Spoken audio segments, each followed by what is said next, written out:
ଆଜି ଶୁଣିବା ଉପନ୍ୟାସ ଶାସ୍ତି। ଔପନ୍ୟାସିକ କାହ୍ନୁଚରଣ ମହାନ୍ତି। ରାତି ପାଇଲାଣି, ସୂର୍ଯ୍ୟ ଉଠି ନଥାନ୍ତି। ପୁଷ ମାସର ଦିହଥରା ହାଡ଼ ଦୋହଲା ଶୀତ। ତଥାପି ସନିଆ ଚାଲିଛି। ଗୋଡ଼ ତଳର ଘାସ ଉପରେ ରାତିର କାକର। ତଳିପା କୋହଲି ଉଠୁଛି, ଥରି ଉଠୁଛି। ଥରି ଉଠୁଛି ହାଡ଼ ଦି ଖଣ୍ଡି, ଥରି ଉଠୁଛି ହାତରେ ବାଉଁଶ ବାଡ଼ି। ସାତ ଗଇଁଠା କନା କେଇ ଖଣ୍ଡି ଗୁଡ଼ା ହୋଇଛି ଅଣ୍ଟାରେ। ଆଣ୍ଠୁ ଉପରେ ଝାଳର ପରି କନା ଧଡ଼ି ଓହଳି ପଡ଼ିଛି। ଦେହରେ ଯେଉଁ ଲୁଗାଟି ପାଇଯାଇଛି ତାର ଅବସ୍ଥା ମଧ୍ୟ ସେହିପରି। ଏପାଖୁ ଟାଣିଲେ ସେପାଖୁ ଫୁଙ୍ଗୁଳା। ପାହାନ୍ତର କାକର ପଡ଼ି ସେ ଓଦା ହୋଇଛି। ସନିଆ ଚାଲିଛି। ଦେହରେ ରକ୍ତ ମାଂସ ନାହିଁ। ହାଡ଼ କେଇଖଣ୍ଡ ଉପରେ ଘେରା ହୋଇଛି ଯେଉଁ ଚମ, ସେ ବି କୁଞ୍ଚି କୁଞ୍ଚିକା। କୋରଡ଼ ଭିତରେ ଜ୍ୟୋତିହୀନ ଆଖି। ମୁଣ୍ଡର ଫୁରୁଫୁରୁ ବାଳ କେରା କେରା ହୋଇ କପାଳ ଉପରେ ଝୁଲୁଛି। ଚାଲିଲା ବେଳେ ଆଣ୍ଠୁକୁ ଆଣ୍ଠୁ ବାଜୁଛି। ମୁଣ୍ଡ ଝୁଙ୍କି ପଡ଼ୁଛି, ସତେ କି ଟଳି ପଡ଼ିବ। ହାତର ବାଡ଼ି ହୋଇଛି ତାର ବୋଝ, ତଥାପି ତାକୁ ଛାଡ଼ି ପାରୁନାହିଁ। ସେତିକି ତାର ସାହା, ଭରସା, ସମ୍ବଳ, ଅବେଳର ବନ୍ଧୁ, ବାପର ସ୍ମୃତି। ଆଗରେ ଦିଶୁଛି ଯେଉଁ ଗାଁ, ସେଇ ତାର ଜନ୍ମ ମାଟି। କେଡ଼େ ଖୁସି ଲାଗିଲା ତାକୁ। କଙ୍କାଳର ପଞ୍ଜରା ହାଡ଼ ଥରାଇ ନିଶ୍ୱାସ ଛୁଟିଲା। ସେଇ ତାର ଗାଁ, ଯେଉଁଠି ଜନ୍ମ ହୋଇ ସଂସାର କରି ସୁଖ ଆନନ୍ଦରେ ନାଚିକୁଦି ଶେଷକୁ ଯେଉଁଠି ଆଖି ବୁଜି ତାରି ପୂର୍ବପୁରୁଷେ ମାଟିରେ ମିଶି ଯାଇଛନ୍ତି। ଯେଉଁ ଗାଁର ମଶାଣିରେ ପୂର୍ବପୁରୁଷଙ୍କର ଅଶରୀରୀ ଆତ୍ମାର ମିଳନ ହୁଏ। ସେଇ ତାର ଜନ୍ମ ମାଟି। ସନିଆକୁ ଖୁସି ଲାଗିଲା। ସେ ବୀର। ମରଣ ସଙ୍ଗେ ଯୁଦ୍ଧ କରି ଆଜିଯାଏ ସେ ହାରି ନାହିଁ। 9 ଅଙ୍କ ଦୁର୍ଭିକ୍ଷର ଆଁ ଭିତରେ ପଶି ମଧ୍ୟ ଛଟପଟ ହୋଇ ନିଜକୁ ବଞ୍ଚାଇ ସେ ବାହାରି ଆସିଛି। ବରଷ 3ଟା ତଳର କଥା। ପ୍ରାଣ ବଞ୍ଚାଇବାକୁ କ'ଣ ସେ ନ କରିଛି? ଆଜି ଭାବିଲା ବେଳକୁ ଦେହ ଥରି ଉଠେ। ଡରି ଡରି ସନିଆ ଚାରିଆଡ଼କୁ ଅନାଏ। ଯେତେବେଳେ ପେଟ ପୋଷିବା ଅସମ୍ଭବ ହେଲା, ବାସନ କୁସନ ଜମି ବାଡ଼ି ବିକ୍ରିବଟା କରି ନୋହିଲେ ବନ୍ଧା ଦେଇ ମଧ୍ୟ ପ୍ରାଣ ବଞ୍ଚାଇବା କଷ୍ଟକର ହେଲା। ସତେ କ'ଣ ସେ ନ କରିଛି? ଗାଁ ଗୋହିରୀ ଆରମ୍ଭ ହେଲା। ସନିଆ ଆଖି ବୁଲାଇଲା। ଖଣ୍ଡିଆ କାନ୍ଥ ଉପରେ ଛପର ନାହିଁ। ଘାସ ବିଛୁଆତି ଅରମା। ଆହା, ସମସ୍ତେ ମରି ହଜିଗଲେ, କେହି ଗୋଟେ ଫେରିଲେ ନାହିଁ। ଦୁଇ ପାଖରେ 2 ଧଡ଼ି ଘର। ବେଶୀ ଭାଗ ଭଙ୍ଗି ପଡ଼ିଛି। ଠାଏ ଠାଏ ଘର ମରାମତି ହୋଇଛି। ଘର ଭିତରକୁ ଯେଉଁମାନେ ପଦାକୁ ବାହାରି ଆସୁଛନ୍ତି, ସନିଆ ସମସ୍ତଙ୍କୁ ଚିହ୍ନେ। ତାକୁ କେହି ଚିହ୍ନି ପାରୁନାହାନ୍ତି। ପଦେ କେହି ପଚାରୁନାହାନ୍ତି। କିଏ ବା କାହିଁକି ପଚାରିବ? ନିଇତି ଏମିତି କେତେ କାଙ୍ଗାଳ ଏ ଗାଁର ଦାଣ୍ଡେ ଦାଣ୍ଡେ ବୁଲି ଯାଇଛନ୍ତି। ମୁଠାଏ ଭାତ, ମୁନ୍ଦିଏ ତୋରାଣି ପାଇଁ ହାତ ପାତିଛନ୍ତି। ଏ ଗାଁର ବାଟଘାଟରେ କେତେ କଙ୍କାଳ ମରି ଶୋଇଛନ୍ତି। ବିଲୁଆ କୁକୁରଙ୍କର ଆହାର ହୋଇଛନ୍ତି। ମଣିଷ ମନରୁ ଦୟାର ଭାବ ଲୋପ ପାଇଛି। ତାର ମନ ପଥର ହୋଇଛି। ଚାରିଆଡ଼େ ମଣିଷର ଦୁଃଖ କଷ୍ଟ ଦେଖି ତାର ଛାତିପଟା କରୁଣ ଚିତ୍କାର ଶୁଣୁ ଯେଉଁ କେଜଣ ବଞ୍ଚି ରହିଲେ, ତାଙ୍କ ମନରେ ଦୁଃଖର ଦାଗ ପଡ଼ୁନାହିଁ। ସନିଆକୁ ଦେଖି ମଧ୍ୟ ଯେପରି କେହି ଦେଖିପାରୁନାହିଁ। 20 ବର୍ଷର ଟୋକା ଆଜି 70 ବର୍ଷର ବୁଢ଼ା ପଡ଼ି ଦେଖାଯାଉଛି। 4 ବର୍ଷ ତଳେ ସେ ଯାହା ଥିଲା, ଆଜି ତ ଆଉ ତା ନାହିଁ। କି ସୁନ୍ଦର ଶତ୍ରୁ ପଛାଇଲା ରୂପ। ବଳିଲା ବଳିଲା ହାତ ଗୋଡ଼, ଏତେ ବଡ଼ ମୁହଁ। ପିଆଜ କିଆରୀରୁ ପାଣି ବୋହିଲେ ସକାଳୁ ସଞ୍ଜ ହୁଏ। ତେଣ୍ଡା ବାଛେ। ସନିଆର ବଳ ଭାଙ୍ଗେ ନାହିଁ, ଦମ ହଟେ ନାହିଁ। ଯିଏ ଦେଖେ କହେ, ବନେଇ ପରିଡ଼ା 2 ପୁଅ, ବନେଇ ପରିଡ଼ା ପୁଅ 2ଟା ପାଇଛି ତ। ସନିଆ ମନିଆ। ରୂପ ଯେମିତି, ଦେହର ଶକ୍ତି ସେମିତି। ପିଲା 2ଟା ବୁଦ୍ଧିଆ, ଲୁହାର ବଲଳ। ପାଠ ପଢ଼ନ୍ତି। ଗୋପୀ ଭାଷା, ମଥୁରା ମଙ୍ଗଳ, ବିଶି ରାମାୟଣ ବୋଲି ପାରନ୍ତି। ଯା ହେଉ, ବନେଇ ପରିଡ଼ାର ନାଁ ରଖିବେ। ବନେଇ ପରିଡ଼ାଙ୍କ ବାପା କନେଇ ପରିଡ଼ା ମଲାବେଳକୁ ଘରଡିହ 2 ଗୁଣ୍ଠ ଓ ଚାଳଘର ଖଣ୍ଡେ ଛଡ଼ା ଆଉ କିଛି ଛାଡ଼ି ଯାଇ ନଥିଲେ। ସାରା ଜୀବନ ମୂଲ ଲାଗି ପେଟ ପୋଷିଲେ। ମନ ଖୁସିରେ କହନ୍ତି, ଆରେ ଅମୁକ କପା କାହିଁକି କରୁଛ? ସେ ନୂଆ ଡାହାଣୀ। ଆରେ ଆଜି ସିନା କନେଇ ଗରିବ ହେଲା, ତା ସେ ଖାନଦାନ ଘରର ପିଲା। କନେଇ ପରିଡ଼ା ଆଜି ଧନେଇ ପରିଡ଼ାଙ୍କ ନାଁରେ ଗର୍ଭିଣୀ ଗାଈ ବାଟ ଛାଡ଼େ। ବନେଇ ପରିଡ଼ା ମୂଲ ଲାଗି ପେଟରେ ଓଦାକନା ଦେଇ ସଞ୍ଚି ସଞ୍ଚି ନିଜ ଦିହାତିରେ ଜମି 10 ମାଣ କରିଥିଲେ। ଯାହାର ହାତ ଧରି ଘରକୁ ଆଣିଥିଲେ ସେଇ ଚନି ତାଙ୍କର ହାତର ପେଚା ପିଟା ଖାଇ ଭଲ ଘରଣୀ ହୋଇଥିଲା। ଦୁଇ ପ୍ରାଣୀ ପିଲା ଝୋଲଟିକୁ ପାଳି ଖାଇବା ଶୋଇବା ଭୁଲି କାମରେ ମନ ପ୍ରାଣ ଢାଳି ଦେଇଥାନ୍ତି। ମାଟିର ମଣିଷ ସେମାନେ, ମାଟି ତାଙ୍କର ଭଲ ମନ୍ଦ। ସେଥିପାଇଁ ତାଙ୍କର ଖେଳ କୌତୁକ ଆନନ୍ଦ ପଙ୍କ ପାଣି ତାଙ୍କର ଚନ୍ଦନ ଛିଟା। ଦିହଳ ବଳଦ ଦିଟା ଦୁହାଁଳି ଗାଈ ନିଜ ପିଲାଙ୍କଠାରୁ ବଳି ତାଙ୍କୁ ସେ ଭଲ ପାଆନ୍ତି। ସେମାନେ ବି ସେମିତି ବୋଲ କରନ୍ତି। ବନେଇ ଓ ଚିନି କାହାରି ଭଲ ମନ୍ଦରେ ନଥାନ୍ତି। କାହାରି ସେମାନେ ଶତ୍ରୁ ନଥିଲେ କି କାହାରି ସଙ୍ଗେ ବନ୍ଧୁପଣିଆ କରିବାକୁ ତାଙ୍କର ତର ନଥିଲା। ପଲା ଚାରୋଟି ଗାଈ ବଳଦ ଗହୀର ବିଲର ଧାନ ମୁଗ ତାଙ୍କର ବନ୍ଧୁ ଦୋଷର। ଲୋକେ କହନ୍ତି ବନେଇ ପରିଡ଼ାର ଜମିରେ ସୁନା ଫଳେ। ଚାଲିଗଲା ଲୋକ ହିଡ଼ମୁଣ୍ଡରେ ଛିଡ଼ା ହୋଇ ବନେଇ ପରିଡ଼ାର କ୍ଷେତକୁ ଘଣ୍ଡିଏ ଚାହେଁ। ଖୁସି ହୁଏ ନାହିଁ, ଈର୍ଷାରେ ନିଶ୍ୱାସ ପକାଇ ଆଗକୁ ବଢ଼େ। ଜାଣିବା ଲୋକେ କହନ୍ତି ଆରେ ଜମି ଫଳି ନାହିଁ ରେ, ବନେଇ ପରିଡ଼ା ନିଜେ ଫଳିଛି। ଏ କିଆରୀରେ ଦୁଇ ପ୍ରାଣୀ ତାଙ୍କର ରକ୍ତ ଢାଳି ଦେଇଛନ୍ତି। କେଡ଼େ ଆଣ୍ଟ କରିଥିଲେ ବନେଇ ପରିଡ଼ାଏ, ନହେଲା ବା ତାଙ୍କର ଦିହାତିଟା ଖଟି ଖଟି ଆଖି ବୁଜିବେ। ହେଲେ ପିଲା ଦିଟା ଯଦି ମଣିଷ ହୁଅନ୍ତି, ଚାରି ପୁରୁଷ ତଳର ଖାନଦାନୀ ଫେରି ଆସିବ, ପରିଡ଼ା ବଂଶର ନାଁ ରହିବ, ଲୋକେ ଜାଣିବେ ଆଉ ଚିହ୍ନିବେ। କିଏ ଜାଣେ ସରଳ ନିରୀହ ଚାଷୀ ଖାନଦାନୀର ଅର୍ଥ ଉଠାପଡ଼ା ଦୁନିଆରେ ମଲାହଜିଲା ସଂସାରରେ ଯେଉଁଠି ପ୍ରତି ମୁହୂର୍ତ୍ତରେ ମୁଣ୍ଡ ଟେକିଲା ଲହଡ଼ି କେତେ ଖୁସିରେ କେତେ ଗର୍ବରେ ଧାଇଁ ଆସେ, ପୁଣି ମୁଣ୍ଡ ନୋଇ କେଡ଼େ ବିକି ଫେରିଯାଏ। ପଛରୁ ଧାଇଁ ଆସେ ସେ ପୁଣି ଆହୁରି ବଡ଼ ଲହଡ଼ି। ଦୂର ନହୀର ମଝିରେ ଖରା ତାଉ ଲାଉ ଲଣ୍ଡା ମୁଣ୍ଡରେ ସହି ଯେଉଁ ମଣିଷଟି ଧାନ ବିଲରୁ ଘାସ ବାଛୁ ବାଛୁ ସାପ କାମୁଡ଼ାରେ ମଲା, ସେ ଅମୁକଙ୍କର ନାତି, ଯାହାଙ୍କର ନାଁର ଡାକ ଥିଲା 10 ଖଣ୍ଡି ଗାଁରେ, ଧନ ମାନ ପ୍ରତିପତ୍ତି ପାଇଁ। ଆଉ ଯାହାଙ୍କ ବୋଲରେ 25 ଖଣ୍ଡି ଗାଁର ଲୋକ କରଜୋଡ଼ି ଆଜିକୁ ଅବଦାନ ହେବାକୁ ଡାକି ରହିଥାନ୍ତି। ମଜଲିସ୍ ଘରେ ଆଉ 5ଟା କାନ କୁହାଙ୍କ ପାଖରେ ଗୋଟିଏ ପିଲାର ନାଚ ଦେଖୁ ଦେଖୁ ଭାଙ୍ଗ ନିଶାରେ ଢୁଳେଇ ପଡ଼ି ସେ ଯେ ଶେଷ ହୋଇଗଲେ। 5 ପୁରୁଷୀ ଖାନଦାନ 7 ପୁରୁଷ ତଳେ ସେଇ ବଂଶର ସେଇ ଗାଁର ଆଦି ପୁରୁଷ ମାଗି ମାଗି ଆସିଥିଲେ। ଛୋଟ ଆମର ସୌରଜଗତ, ଅତି ଛୋଟ ଆମର ଏଇ ପ୍ରିୟ ପୃଥିବୀର, କେଡ଼େ ଛୋଟ ଆମର ଅତି ପ୍ରିୟ ଭାରତବର୍ଷ। ତାର କେଉଁ କନ୍ଦିରେ ହାତ ପାପୁଲି ପରି ଯେଉଁଟିକି ଭୂଇଁଟି ସେଇ ଆମର ଆପଣାର ଉତ୍କଳ। ତାରି କେଉଁ ଅଜଣା ଅଶୁଣା ଥାନାର ଆଙ୍ଗୁଠି ପବର ଅସ୍ପଷ୍ଟ ଗାର ପରି ଆମ ଜିଲ୍ଲାର ଅବସ୍ଥିତ। ସେଇ ରେଖାରେ ବିନ୍ଦୁଟିଏ ହେବ ନାହିଁ ବନେଇ ପରିଡ଼ାଙ୍କର ଗାଁ। ତାରି ମଝିରେ ସତ୍ତାହୀନ ବନେଇ ପରିଡ଼ା ପରିଶ୍ରମ କରିଥିଲେ ଖାନଦାନୀ ପାଇଁ, ବଡ଼ପଣ ପାଇଁ। ଦୁର୍ଭିକ୍ଷ ଆସିଲା, କିଏ ଜାଣିଥିଲା? ଖାରବେଳ ପୁରୁଷୋତ୍ତମ ପିଲାମାନେ ମୁଠିଏ ଭାତ ପାଇଁ ମଶା ମାଛି ପରି ବାଟଘାଟରେ ଟଳି ପଡ଼ିବେ। ବନେଇ ପରିଡ଼ା ଧନୀ ହେବା ଲୋଭରେ, ଖାନଦାନ ହେବା ଆଶାରେ ସଞ୍ଚିଲା ଧାନ ବିନ୍ଧି କରି ବିକ୍ରି କରି ପଇସା ଭିଇବେ। ଆଉ ଯେତେବେଳକୁ ଅଚଳ ହେଲା, ଭୁଲ ସୁଧାରିବାର ବେଳ ବଳି ପଡ଼ିଲା, ପାଇଲା ଧନ, ଜମିବାଡ଼ି ଘର ସବୁ ବିକ୍ରି କରି ଜୀବନ ପାଇଁ ବାଟକୁ ଗଲେ, ତଥାପି ଜୀବନ ରହିଲା ନାହିଁ।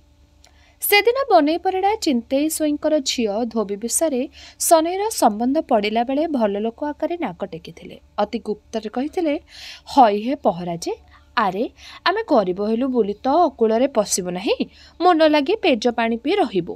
ଚିନ୍ତେଇ ସ୍ୱାଇଁଙ୍କର ଅଜା ସ୍ୱାଇଁଙ୍କର ପିଲା ହୋଇ କ'ଣ ନ କଲେ?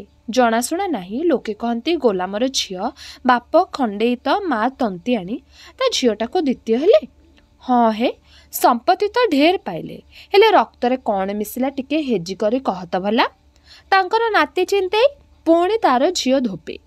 ରାମ କହ ପହରା ଯେ, ଧନେଇ ପରିଡ଼ାଙ୍କ ବଂଶରେ କଳଙ୍କ ବୋଳିବ।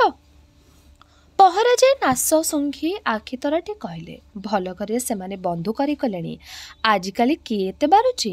ବନେଇ ପରିଡ଼ା ଉତ୍ତର ଦେଲେ ନାହିଁ। ଚିନ୍ତେଇ ସ୍ୱାଇଁଙ୍କ ଝିଅ ଧୋବି 13-14 ବର୍ଷର କଇଁଫୁଲ ପରି ଧୋବ ଫରଫର ରଙ୍ଗ, କେଡ଼େ ସୁନ୍ଦର ଝିଅଟିଏ। ପିଲାଟିକୁ ଦେଖିଲେ ଗେଲ କରିବାକୁ ମନ ଡାକେ। ଧୀର ସ୍ଥିର ଢଙ୍ଗର, ପାଟ 2 ଅକ୍ଷର ପଢ଼ିଛି। ଚାହିଁଦେଲେ ବନେଇ ପରିଡ଼ାଙ୍କ ମନ ଚକେଇ ଯାଏ। କେତେ ପୁରୁଷ ଆଗକୁ ତନ୍ତିଆଣୀର ରକ୍ତ ଆଠେଇ ଅଛି। ତନ୍ତିଆଣୀ ରାମ କହ। କେଉଁ ପୁରୁଷକୁ ଗଢ଼ି ଆସୁଛି? ବନେଇ ପରିଡ଼ାଙ୍କ ପବିତ୍ର ବଂଶ, ପବିତ୍ର ରକ୍ତ, ସେଥିରେ ବିଷ ମିଶାଇବେ ଜାଣି ଜାଣି? रूप सुंदर कौन मिल माटी कादुआ चकटिबा गोरु गुहाल पोछिबा जार काम निराट खरारे हिड़मुंडरे आंठे पड़ी बिलरू घास बाछिबा ढू ढू वर्षा पानी रे तिंती मुंडरे बोझ आनिबा जार पण से जदि हेब लोहुणी परी कौन संसार चलिब किपरि। हाँ झील जे माधे राउतर 11 वर्षर पिलाटा सिना कई रंग टिके मयला काम करे लोटणी पारा टिके अलसा देखिबे ताठी छोट पिला राउते गरीब हेले कौन हेब निर्मल रक्त सचोट तारी झील कई बने परिडांकर सेठी मन से हेब एका सनेर लागी घरर मर्यादा बढ़िब। बने परिडांकर गोत्र भरद्वाज तंती बिनिकांडी गुड़िया नीलू साहू रामाचार्य श्यामथळे एमानंकर गोत्र मध्य भरद्वाज के अनादि कालरू से भरद्वाज वंश लंबी आसी केते शाखा प्रशाखा होई केते आड़े माड़ी जाइछि। बने परिडा बिनिकांडी नीलू साहू रामाचार्य भरद्वाज रक्तर पिला एका रक्त एते धार चिन्हि मध्य केही काको चिन्हिले नाही रक्तर पवित्रता खोजी बुलिले मनीष रक्त सबुठी समान सबुबेले निर्मल कर्म गढ़िला विभाग सही विभागरू हेला जाति गोटे फांका ना स्वार्थपरता सही जातिरू गढ़ी उठिला संस्कृति सभ्यता जहाको मापिबार तोलिबार चंत्र नाही जीए निजर भावनारे तोले से करे निजको बड़ मु आचार्य मु सूर्यवंशी मु कुबेर पुत्र मु यादव वंशी बुझे ना बने परिडा समस्ते एका मनीष दुईटी हाथ दुईटी गोड़ दुईटी आखि बुझे ना सने किंतु अनुभव करे जेतेबेले तार करुण तरल आखि जोड़िक धोबी आड़ को टाणी हो जाए जेतेबेले धोबी ओठरे हस देखी तार लोम टांकुरी उठे अनुभव करे से दुईटा तो जाति स्त्री और पुरुष गोटिक बिना आरटी अपूर्ण अजाति सृष्टि खोजे नर नारी मनीष गढ़ा जाति धर्म देश भेदरे सृष्टि अटकी रहे नहीं। सनेर मन सेदिन खोजुला धोबी को आउ धोबीर पिलालिया मन सने को बने परिडांक नास्ती बाणी शुणी सनेर मनरे आघात लागिथिला बापर कथा उपरे कथा कहिबाकू तार साहस नथिला लाज कथा जातिआण कथा बापा जहा ठीक करिवे ताहा ही ठीक मुंड पाती मानि नेबाकू हेब तुंड खोलिबार अधिकार नाही तार भाग्यरे कई अछि कई हेब तार घरणी कई अंडीरी चंडी सुंदरी सनेर मन केमिति छाटिपिटी होइथिला निरोलारे धोबी को दिने कहिथिला गाँ मुंड आंबतोटा पाखरे बड़ हुंकार आर पाख कियाबुदा उहाड़े जेतेबेले आउ पिलाए ओ कई छोट पोखरी भितरे पानी पशि खुदुरुकुणी पाई कई फुलुतुले आलो धोबी बाप मना कला परा प्रहराजी फेरीगले हसी हसी धोबी उत्तर देला जाउनु कई फुल तोड़िबु सने धोबीर हाथ धरिबा को हाथ बढ़ाइथिला आउ धोबी मुह मोड़ी पाखको छुटी पड़ाइथिला तापरे से जेते थर धोबी को देखिछि ताड़ो अतृप्त दृष्टि बढ़ाइछि से फेरी जाइछि फणफण मुह ओठ मोड़ा आखि तराटी जेते थर अनाहुत कई संगे देखा होइछि अंडीर चंडी कई मुंड उपरकू लुगा आनिछि पांचण बाड़ी हाथरू खसाई अड़ होई ठिया होइछि कणे कणे चाही मुड़की हसा देइछि सने अपेक्षा करी रही नाही फेर फेरे चाही नाही पहराजंक ठारू चिंते सोई बने परिडांक उदंत पाए तुनी रही पारि नथिले खबर पठेइथिले आरे काली परा बनार पापा कने आमरी घरे कोठिया थिला गोरु जगुथिला आज तार एड़े चातर हेलेनी देखा जाओ तार टाणपण प्रहराजे हसी हसी नाटकास्वर रे कहले अरे बाबा संसार सेमिति चलीछि बेंग कहे बेंगुलिलो पृथ्वी कण कण के आन बेंगर कथा ही ठीक हैला बरसटीए पुरिला नहीं जेतेबेले 5 ओली उपास पड़ी बने परिडाए पिलाछुआ मुहरे आधार देबाको बासन कुसन बंधा देबा पई चिंतेश्वरीଙ୍କ घर गोड़ भांगी ठिया हेले तांको अमार ओ पाळगदारे 13 धन थिला खंडा आलुअर धरी सोई घर लोके दिन राति पहरा देउथांती विश्वासी चाकर माने भी जगी थांती केते लोक जमा होई थांती कहा हातरे सोना रूपार गहना गांठी कहा हातरे दलिल दस्तावेज बासन कुसन गाई गोरु पिला छुआ सब आसी थाए बिक्री पाई नोहले बंदा छता पाई पेट ज्वालारे समस्ते डहळ बिकळ सबु जाऊ जीवन थाऊ जीवन सोये आड़ आखिरे परिडांको चाहि नथिले भरिए सुना 5 गौणी माणे जमी को 10 गौणी धान थिला तांकर सेतिके पुणी लोक देखी दिनिकिया ବାସନ କୁସନ ଗାଈ ଗୋରୁ କଥା କିଏ ପଚାରେ? ବେଳ ଯେମିତି ପଡ଼ିଛି ସେଥିରେ ବନେଇ ପରିଡ଼ା କେଉଁ ମଣିଷରେ ଲେଖା? ବନେଇ ପରିଡ଼ାଙ୍କର ଘର ଗହଣା ଗାଣ୍ଠି ଗାଈ ଗୋରୁ ବାସନ କୁସନ ସରିଲା କୌଣସି ମତେ କିଛି ଦିନ ଚଳିଗଲା। ସେତକ ସରିଲା ପରେ ପୁଣି କି ଉପାୟ? ଚିନ୍ତେଇ ଶୋଇ ଦର ଟେକିଲାଣି ମାଣେ ଜମିକୁ 3 ଗଉଣୀ ଧାନ। ସତେକି ବି ଲୋକ ଦେଖି ତାଙ୍କର ବି ପାଳଗତା ସରିଗଲା। ନିତିଦିନ ଅନାବନା ଶାଗ ଗେଣ୍ଡା କୋଚିଆ ଖାଇ ଶେଷକୁ ପିଲାଗୁଡ଼ିଙ୍କର ବିକଳ ସନ୍ଧି ନ ପାରି ବନେଇ ପରିଡ଼ା କାଗଜପତ୍ର ଧରି ଚିନ୍ତେଇ ସ୍ୱାଇଁଙ୍କ ଘରେ ପହଞ୍ଚିଲେ।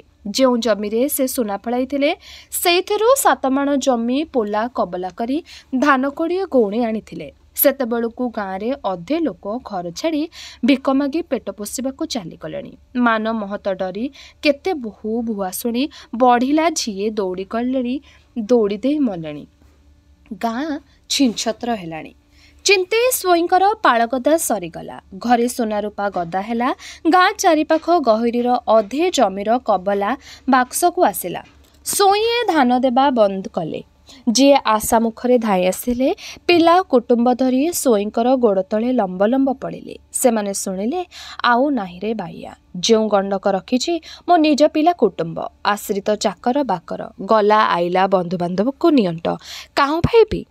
ଏମିତିଆ କଥା ଶୁଣିଥିଲେ ବନେଇ ପରିଡ଼ା ଘର ଡିହ ଓ ବିକ୍ରି 3 ମାଣ ଜମି ନେଇ ଆଉ କିଛି ଧାନ ଦେବାକୁ ଯେତେ ନିକୁଟି ନିକୁଟି ହେଲେ। ସ୍ୱାଇଁଙ୍କର ମନ ତତିଲା। ବନେଇ ପରିଡ଼ା ହତାଶ ହୋଇ ଲୁହଭରା ଆଖିରେ କହିଲା, ଚାକର ବାକର ତମର ଏତେ ଅଛନ୍ତି ସ୍ୱାଇଁଏ? ଏଇ ମାଇକିନା ପିଲା 2ଟା କୁନି ଆଉ ପୁନିଙ୍କୁ ତମେ ରଖ। ତମର ଗୋରୁ ଗୁହାଳ ପୋଛି ବାସନ ମାଜି ଅଇଁଠା ତୋରାଣି ପିଇ ବଞ୍ଚି ରହନ୍ତୁ। କୁଆଡ଼େ ଯିବେ? ଛତ୍ରରେ ପଶିବେ। ସ୍ୱାଇଁଏ ହସ ହସ ହୋଇ କହିଲେ, ଆଉ ମୋର କାଢ଼ ନାହିଁ ପରିଡ଼ାଏ। କେଡ଼େ କେଡ଼େ ଘରର ପିଲାଏ କୁଆଡ଼େ ଗଲେଣି ତମେ ଆମତେ ଛାର ଲୋକ। ସ୍ୱାଇଁଏ କବାଟ ବନ୍ଦ କଲେ। ହତାଶ ହୋଇ ଯେତେବେଳେ ପରିଡ଼ା ବଂଶ ସ୍ୱାଇଁଙ୍କ ଘରୁ ଫେରିଲେ ସନେଇ ଥରୁଟିଏ ଫେରି ଚାହିଁଥିଲା। ଦାଣ୍ଡ ଘର ଝରକା ସେପାଖେ ଧୋବିର ମୁହଁ ତାର ଆଖିରେ ପଡ଼ିଲା। ବିରସ ମୁହଁ। 2 ଆଖିରୁ ତାର 2 ଧାର ଲୁହ ଝରି ପଡ଼ୁଛି। ଗାଁ ଛାଡ଼ି ଆଉ 5 ଟଙ୍କା ପରି ବାଟକୁ ଯିବା ଆଗରୁ ଝିଅ 2ଟାର ଗୋଟାଏ କିଛି ବ୍ୟବସ୍ଥା ନ କରି କଲେ ହେବ ନାହିଁ। ପରିଡ଼ାଏ ସିନା ବୁଢ଼ା ହେଲେଣି ଆଉ ତାଙ୍କର ଘରଣୀ ଚନି ବୁଢ଼ୀ ଅପନ୍ତରାଏ ପଡ଼ି ପ୍ରାଣ ଗଲେ ଭାବନା ନାହିଁ। ମରଦ ପୁଅ ହୋଇ ଜନ୍ମ ହୋଇଛନ୍ତି ଯେତେବେଳେ ସନିଆ ଆଉ ମନିଆ ପ୍ରାଣ ରଖିବାକୁ ଚେଷ୍ଟା କରିବେ। ଭିକ ମାଗନ୍ତୁ ଚୋରି ଡକାୟତ କରନ୍ତୁ କି ମୂଲ ଲାଗନ୍ତୁ କିନ୍ତୁ ଝିଅ 2ଟା ପୁନି ଆଉ କୁନି କେମିତି ବଞ୍ଚିବେ? ପରିଡ଼ାଏ ବଡ଼ ଆଶା କରି ମାଧେଇ ରାଉତଙ୍କ ଘରକୁ ଯାଇଥିଲେ କହିବାକୁ, ନିଅ ରାଉତେ ମୋର ଜମି 3 ମାଣ ବାକି ଅଛି ସେତକ। ତମର କଇଁ ଯେମିତି ପୁନି କୁନିକୁ ବି ସେମିତି। ବଞ୍ଚିଥିଲେ ଫେରି ଆସିବି। ମୁଁ ମରିଗଲେ ପିଲା 2ଟା ତୁମକୁ ଲାଗିଲେ ତମର ଯାହା ଇଚ୍ଛା କରିବ। ପରିଡ଼ାଙ୍କର ମନ କଥା କୁହା ହୋଇପାରିଲା ନାହିଁ। ସମସ୍ତେ ଯେତେବେଳେ ରାଉତଙ୍କ ଘରେ ଆଶା ମୁଖରେ ପହଞ୍ଚିକି ଦେଖିଲେ ରାଉତ ମୁଣ୍ଡରେ ହାତ ଦେଇ ବସିଛନ୍ତି ବିରସ ଭାବ ମୁହଁ କାନ୍ଦ କାନ୍ଦ। ପରିଡ଼ାଙ୍କୁ ଦେଖି ରାଉତ କୁଣ୍ଢାଇ ପକାଇ କହିଲେ, ମୋର ସଂସାର ସରିଗଲା ସମୁଦି। କଇଁକୁ କେମିତି କ'ଣ କହି ମୁଁ ବୁଝେଇବି? ମାଧେଇ ରାଉତଙ୍କର କୁଟୁମ୍ବରେ ମୋଟେ 3ଟି ପ୍ରାଣୀ, ସ୍ୱାମୀ ସ୍ତ୍ରୀ ଓ ଯମ ଅଇଁଠା କଇଁ। ପୁଅ ଝିଅ ମିଶି 6ଟି ମରି ବୁଢ଼ା ଦିନକୁ ଏଇ କଇଁ ବକଟ ହୋଇଛି। ବାସିଆ ଘର 42 ଶାରଦ ହୋଇ ଯେଉଁ ଜମିତଳ ଅଛି ତାରି ଫସଲରେ ଦୁଃଖେ କଷ୍ଟେ ବରଷକ ଚଳୁଥିଲା। ଲାଗ ଲାଗ 2 ବର୍ଷ ଫସଲହୀନ ପରେ ସଂସାର ଆଉ ଚଳନ୍ତା କିପରି? ରାଉତ ବୁଢ଼ା ଦେଖିଲେ ବାକି ଯେତକ ଅଛି ସେତିକିରେ 3 ପ୍ରାଣୀ କୁଟୁମ୍ବ ବେଶୀ ଦିନ ଚଳିପାରିବେ ନାହିଁ। ଗାଈ ବାଛୁରୀ ତ ବଦାରେ ମରିଗଲେ ସେଥିପାଇଁ ମନରେ କଷ୍ଟ ଥିଲା। ଜଣେ କମିଲେ କେଡ଼େ ବଡ଼ କଥା। ସୁବିଧା ଉଣ୍ଡି ରାଉତରାଣୀ ବୁଢ଼ୀ ଓରାରେ ଦୌଡ଼ି ଲଗାଇ ଝୁଲି ପଡ଼ିଛନ୍ତି। ପରିଡ଼ାଏ ବୋଧ ଶୋଧ ହେଲେ। ନିଜ ଦୁଃଖ ତୁଣ୍ଡରୁ ବାହାରିଲା ନାହିଁ। କଇଁର ମୁଣ୍ଡରେ ହାତ ବୁଲେଇ ଗେହ୍ଲେଇ କହିଲେ, କାନ୍ଦେନା, ଯିଏ ଯାଇଛି ସେ ଆଉ କ'ଣ ଫେରିବ? ଏଇ ତୋର ମା। ସନେଇ ବୋଉକୁ ଦେଖେଇ ଦେଲେ। ରାଉତ ଘରୁ ନିଜ ଘରକୁ ଆଉ ଫେରିଲେ ନାହିଁ। ଲକ୍ଷ ଲକ୍ଷ ଭୋକିଲା ଲୋକେ ଯେଉଁ ରାହା ଧରି ଚାଲିଥିବେ ପିଲା କୁଟୁମ୍ବ ଧରି ସେ ମଧ୍ୟ ସେହି ରାହା ଧରିଲେ। ବନେଇ ପରିଡ଼ାଙ୍କ ଭାଗ୍ୟରେ ଥିଲା ପର ଗାଁରେ ଅପନ୍ତରା ମଶାଣି। ଆଉ ପିଲାମାନେ କିଏ କେଉଁଠି ରହିଲେ। ହାଡ଼ କେଇଖଣ୍ଡି ଧରି ଫେରି ଆସିଛି ସନେଇ। ଜନ୍ମମାଟିର ମାୟା ତାକୁ ଟାଣି ଆଣିଛି। ଗାଁ ଲୋକଙ୍କର ଈର୍ଷା ଥୋବିର ମୁହଁ ମୋଡ଼ା ପୁଣି ଆଖିର ଲୁହ କଇଁର ନିର୍ବୋଧ ଆଗ୍ରହ ଆଉ ମା ମରଣର ଦୁଃଖ ସବୁ ଯେପରି ସନିଆର ନିଜର। ସମସ୍ତେ ତାର ମନ ଭିତରେ ଡାକ ଦେଇଛନ୍ତି ସ୍ନେହମୟୀ ମାର କୋଡ଼, ସାନ ସାନ ଭଉଣୀଙ୍କର ମୋହ, କାଳେ ସେମାନେ ଫେରିଥିବେ। କିନ୍ତୁ ଗାଁର ଏ ହତଶିରି ଦୃଶ୍ୟ ଦେଖି ସେ ହତାଶ ହେଲା। 4 ବର୍ଷ ତଳେ ଯେଉଁଠି ଧନଧାନ୍ୟ ଗୋପଲକ୍ଷ୍ମୀ ବିରାଜୁଥିଲେ, ପୁରିଲା ପୁରିଲା ଗଲରେ କଥା କଥାକେ ହସ ଉଛୁଳୁଥିଲା, ସେଇ ଗାଁ ତାର ମଶାଣି ପରି ଦିଶୁଛି। ଅତି ପରିଚିତ ଲୋକେ ଆଜି ହାଡ଼ମାଳ ହୋଇଯାଇଛନ୍ତି। ପଶିଲା ପଶିଲା ଗାଲ, ବିରସ ମୁହଁ, ଉଦାସ ଭାବ। ଖରା ପଡ଼ିଲା, ସନିଆ ପହଞ୍ଚିଲା ଗାଁ ମଝିରେ। କଦମ୍ବ ଗଛ ତଳେ ଯେଉଁଠି ଗୋପୀନାଥ ମହାପ୍ରଭୁଙ୍କର ଛୋଟ ମନ୍ଦିର, ଆଗରେ ଚାନ୍ଦିନୀର କଡ଼କୁ ଗୋପୀସାଗର ବଡ଼ ପୋଖରୀ। ମନ୍ଦିର ଉପରେ ଉଠିଥିବା ଓସ୍ତ ଗଛଟା କେଡ଼େ ବଡ଼ ହୋଇଗଲାଣି, ଚେରମାନ ଲମ୍ବି ଆସିଲାଣି ତଳକୁ। ମନ୍ଦିର ଦେହରେ ଅଧ ଆଙ୍ଗୁଳା ଚଉଡ଼ାରେ ଯେଉଁ ଫାଟକଟି ହୋଇଥିଲା, ସେଇଟି ଏବେ 2 ଆଙ୍ଗୁଳ ହେଲାଣି। ପୋଖରୀର ପଥର ପାହାଚଗୁଡ଼ିକ ପୋଖରୀର ପେଟକୁ ଲାସିଡ଼ି ପଡ଼ିଲାଣି। ସନିଆ ଥକି ପଡ଼ିଥିଲା। ଗାଁ ଲୋକେ କେହି କେହି ଆସି ପୋଖରୀ ହୁଡ଼ାରେ ବସି ଖରା ପୋହିଲେଣି। ତାଙ୍କର ପାଖରେ ବସିଲା। ବିଶି ଜେନା ମୁହଁ ଫଣଫଣ କରି କହିଲା, ଆରେ ଘୁଞ୍ଚି ବସ, କୁଆଡ଼ର କାଙ୍ଗାଳଟା। ସନିଆ ଘୁଞ୍ଚି ବସିଲା। ଏଇ ଆଗରେ ବସିଛି ବିଶି ଦାସ୍ତା। ତାହା ସେ ପାଖକୁ ବାମ ଓଝା ପରି ଦଳେଇ। ସମସ୍ତେ ଚିହ୍ନା, କେହି ଚିହ୍ନୁନାହାନ୍ତି। ସେ ପରିଚୟ ଦେଲା, ବିଶି ଆଦି ଚିହ୍ନି ପାରୁନାହାନ୍ତି, ମୁଁ ସନିଆ। ସନିର ମୋହ ଭାଙ୍ଗିଲା, ଜନ୍ମମାଟିର ମାୟା ତୁଟିଲା। ଯେଉଁ ଗାଁ ତାକୁ ଦୂରରୁ ଡାକ ଦେଇଥିଲା, ତାହାରି ପାଇଁ କେତେ ବଣ ପାହାଡ଼ ନଈ ନାଳ ଡେଇଁ ଖିଆପିଆ ଭୁଲି ସେ ଦୁଃଖ କଷ୍ଟ ସହି ସେ ଗୋଡ଼ ଫେରାଇଥିଲା, ସେହି ଗାଁ ତାକୁ ଆଜି ଗ୍ରହଣ କରିବାକୁ ରାଜି ନୁହେଁ। ସେ ଛତରେ ଖିଆ, ତାର କାୟା ନଷ୍ଟ ହୋଇଛି, ତାର ଆତ୍ମା ଅପବିତ୍ର ହୋଇଛି। ସେ ପତିତ, ଜାତି ତାକୁ ଗ୍ରହଣ କରିବ ନାହିଁ, ସମାଜରେ ତାର ସ୍ଥାନ ନାହିଁ। ଗୋପୀନାଥ ମହାପ୍ରଭୁଙ୍କ ଆଗରେ ସେଦିନ ସଞ୍ଜବେଳେ ଗାଁ ଲୋକେ ରୁଣ୍ଡ ହୋଇଥିଲେ। ଚାନ୍ଦିନୀ ଉପରେ ଚିତ୍ତେଇ ସ୍ୱାଇଁ, ରାମ ପ୍ରହରାଜେ, ବିଶି ଜେନା, ହରି ମହାନ୍ତିଏ, ଚାନ୍ଦିନୀ ତଳେ ବାମ ଓଝା, ପରିଦଳେଇ, ଭୋଗୀ ସାହୁ, ବଗିକାଣ୍ଡି, ଏମିତି ଆହୁରି କେତେ ଲୋକ। ଅଧମଲା ପିଲାଛୁଆ ଗୁଡ଼ିଏ ମଧ୍ୟ ଜମା ହୋଇ ପାଟି କରୁଥାନ୍ତି। ଗାଁର ଝିଅ ବୋହୂ କେତେଜଣ ଦୂରରେ ଠିଆ ହୋଇ ଚାହିଁ ରହିଥାନ୍ତି। ସନେଇ ପରିଡ଼ା କରଛଡ଼ା ହୋଇ ହାତ ଯୋଡ଼ି ବସିଥାଏ। ଅଳିତାର ପାପର ଦଣ୍ଡ ଦିଆଯିବ, ଦୋଷର ବିଚାର ହେବ। ତାର ଦୋଷ କ'ଣ, ପାପ କ'ଣ? ପେଟ ବିକଳରେ ସେ ଆମ୍ଭମାନଙ୍କ ପରି ଗାଁ ଛାଡ଼ି ଚାଲି ଯାଇଥିଲା। ଛତରରେ ବସିଥିଲା, 12 ଜାତିର ଲୋକଙ୍କ ସଙ୍ଗେ ଏକାଠି ବସି ଖାଇଥିଲା। ପାଣ ପଠାଣ କେତେ ଜାତିର ଲୋକଙ୍କ ଘରୁ ମାଗି ଖାଇଛି। ଜୀବନ ବଞ୍ଚେଇବାକୁ ଗାଈ ଓ କୁକୁର ମାଂସ ସିଝାଇ ଖାଇଛି। ବାପ ମଲା, ଶୁଦ୍ଧି ହୋଇନାହିଁ। ମା ଭାଇ ଭଉଣୀ କେଉଁଠି ରହିଲେ ଜଣା ନାହିଁ। ହୁଏତ ଅଧର୍ମ ଜାତି ଘରେ ପଶିଥିବ, ସେଥିପାଇଁ ପ୍ରାୟଶ୍ଚିତ ଲୋଡ଼ା। ସନିଆ ନିଜ ମୁହଁରେ ସବୁ ମାନିଛି। ସହାନୁଭୂତି ପାଇବ ବୋଲି ଗାଁ ଲୋକ ନିଜ ଲୋକଙ୍କ ଆଗରେ ସବୁ ଖୋଲି କହିଛି, କିଛି ଲୁଚା ନାହିଁ। ସମସ୍ତେ ତାର ଆପଣାର। ପିଲାଦିନୁ ହେତୁ ପାଇଲା ଦିନରୁ ସେମାନଙ୍କୁ ସେ ଦେଖିଛି, ଚିହ୍ନିଛି, ଭଲ ପାଇଛି। ଭକ୍ତି କରି ଆସିଛି। ଦାଦି ଭାଇ ମଉସା ବୋଲି ଡାକିଛି। ସେମାନେ ତାର ସୁଖ ଦୁଃଖର ସାଥୀ ଥିଲେ, ଖେଳ କୌତୁକର ପ୍ରେରଣା ଥିଲେ। ସେମାନଙ୍କୁ ଦେଖିବା ପାଇଁ ସେ କେଡ଼େ ଆଗ୍ରହରେ, କେଡ଼େ ଆଶାରେ ଫେରି ଆସିଥିଲା। ଗାଁରୁ ଅଧେ ଲୋକ ଚାଲି ଯାଇଥିଲେ, କିଏ ମଲେ, କିଏ କୁଆଡ଼େ ରହିଲେ। ସନିଆ ଆସିବା ଆଗରୁ ଯେଉଁମାନେ ଫେରି ଆସିଥିଲେ, ସେମାନଙ୍କ ମଧ୍ୟରୁ ଅନେକ ଗାଁ ମଶାଣିରେ ପାଉଁଶ ହେଲେଣି। ଯେଉଁମାନେ ରହିଲେ, ନିଜର କୁଟୁମ୍ବରେ ମିଶିବାକୁ କେବଳ ଗୋଟାଏ ହୋମ ଓ ପଞ୍ଚଗର୍ଭ୍ୟ ଛଡ଼ା ଆଉ କିଛି ହୋଇନାହିଁ। ସେମାନଙ୍କୁ ଉପଦେଶ ଦେବା ଲାଗି ଲୋକ ଥିଲେ, ତେଣୁ ସନିଆ ପରି ସେମାନେ ନିଜ ମୁହଁରେ କିଛି ସ୍ୱୀକାର କରିନଥିଲେ। ତାଙ୍କର ଜୀବନର ଇତିହାସ ଥିଲା ଛୋଟ। ପରଘରେ ପାଇଟି କରି 3 ଦିନରେ ହେଉ ପଛେ ଯେଉଁଠି ଗଣ୍ଡିଏ ଚାଉଳ ମିଳିଲା, ନିଜ ହାତରେ ଗଛ ତଳେ ଠେକର ବସାଇ ଫୁଟାଇ ଖାଇଥିଲେ। ଅଜାତିରେ ପଶିନାହାନ୍ତି, ଅଖାଦ୍ୟ ଖାଇନାହାନ୍ତି। ଗ୍ରାମବାସୀଙ୍କର ବିଚାର ସଇଲା। ପ୍ରହରାଜେ କେତେ ଶ୍ଲୋକ ପଢ଼ି ଅର୍ଥ କରି ବ୍ୟବସ୍ଥା ଦେଲେ। ହୋମ ହେବ, ପଞ୍ଚଗର୍ଭ୍ୟ ହେବ, ଶୁଦ୍ଧି, ପ୍ରାୟଶ୍ଚିତ, ବ୍ରାହ୍ମଣ ଭୋଜନୀ, ଜ୍ଞାତି ଭୋଜନୀ, ଇଷ୍ଟଦେବ ଗୋପୀନାଥଙ୍କର ମାର୍ଜନା, ଅଷ୍ଟପ୍ରହରୀ, ଗ୍ରାମଦେବୀ ଓ ମହାଦେବଙ୍କର ପୂଜା ହେବ। ଏତେ କାମ କଲେ ଯାଇ ଦୋଷ ଖଣ୍ଡିବ। ସନିଆ ସମାଜରେ ପଶିବ, ଜାତିରେ ଚଳିବ, ନୋହିଲେ ସେ ପତିତ ଅସ୍ପୃଶ୍ୟ ହୋଇ ରହିବ। କାହାରି ପିଣ୍ଡାକୁ ଉଠି ପାରିବ ନାହିଁ, କାହାର ବାସନକୁସନରେ ଖାଇପାରିବ ନାହିଁ, କୂଅକୁ ଛୁଇଁ ପାରିବ ନାହିଁ, ତାକୁ ଛୁଇଁଲେ ଲୋକେ ଛୁଆଁ ହେବେ, ଲୁଗା ଧୋଇବେ, ତାର ମୁହଁ ଚାହିଁଲେ ଅମଙ୍ଗଳ ହେବ, ସେ ହେବ ମନ୍ଦିରରେ ପଶିପାରିବେ ନାହିଁ, ଦେବତାର ପ୍ରସାଦ ପାଇପାରିବେ ନାହିଁ, ମଣିଷ ହେଲେ ମଧ୍ୟ ତାକୁ ପ୍ରେତ ବୋଲି ଗଣିବାକୁ ହେବ ଇତ୍ୟାଦି। ସନିଆ ତୁନି ହୋଇ ସବୁ ଶୁଣିଥିଲା। ଗାଁ ଲୋକେ ତର୍କ ବିତର୍କ କରି ଯାହା ସ୍ଥିର କରି ପ୍ରହରାଜଙ୍କ ତୁଣ୍ଡରେ କୁହାଇଲେ କଙ୍କାଳର କାନରେ ବାଜିଲା, ପଶିଲା ନାହିଁ। ଜାତି କଥା, ସମାଜ କଥା ପଛେ ବିଚାର ହେବ। 2 ଦିନ ହେଲା ପେଟରେ ଦାନା ପଡ଼ି ନାହିଁ, ଭୋକରେ ପେଟ ହାଉ ହାଉ ଜଳୁଛି।